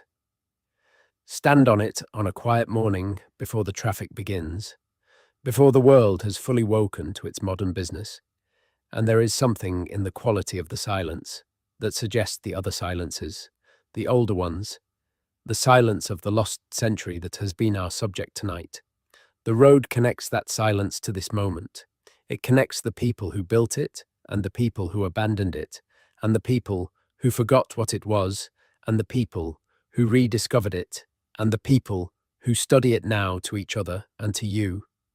Standing on it, feeling its age beneath your feet, aware of all the centuries that have passed over it, and all the people who have walked it, and all the stories, told and untold, that have accumulated along its length. The silence is there in the morning air. The road is there beneath your feet. The century that left no records left this, at least, and this is not nothing. The people of the lost century did not know they were in a lost century. They were simply there, living and breathing and building and hoping, leaving the world as they found it, changed by their passage through it in ways they would never know. That is enough.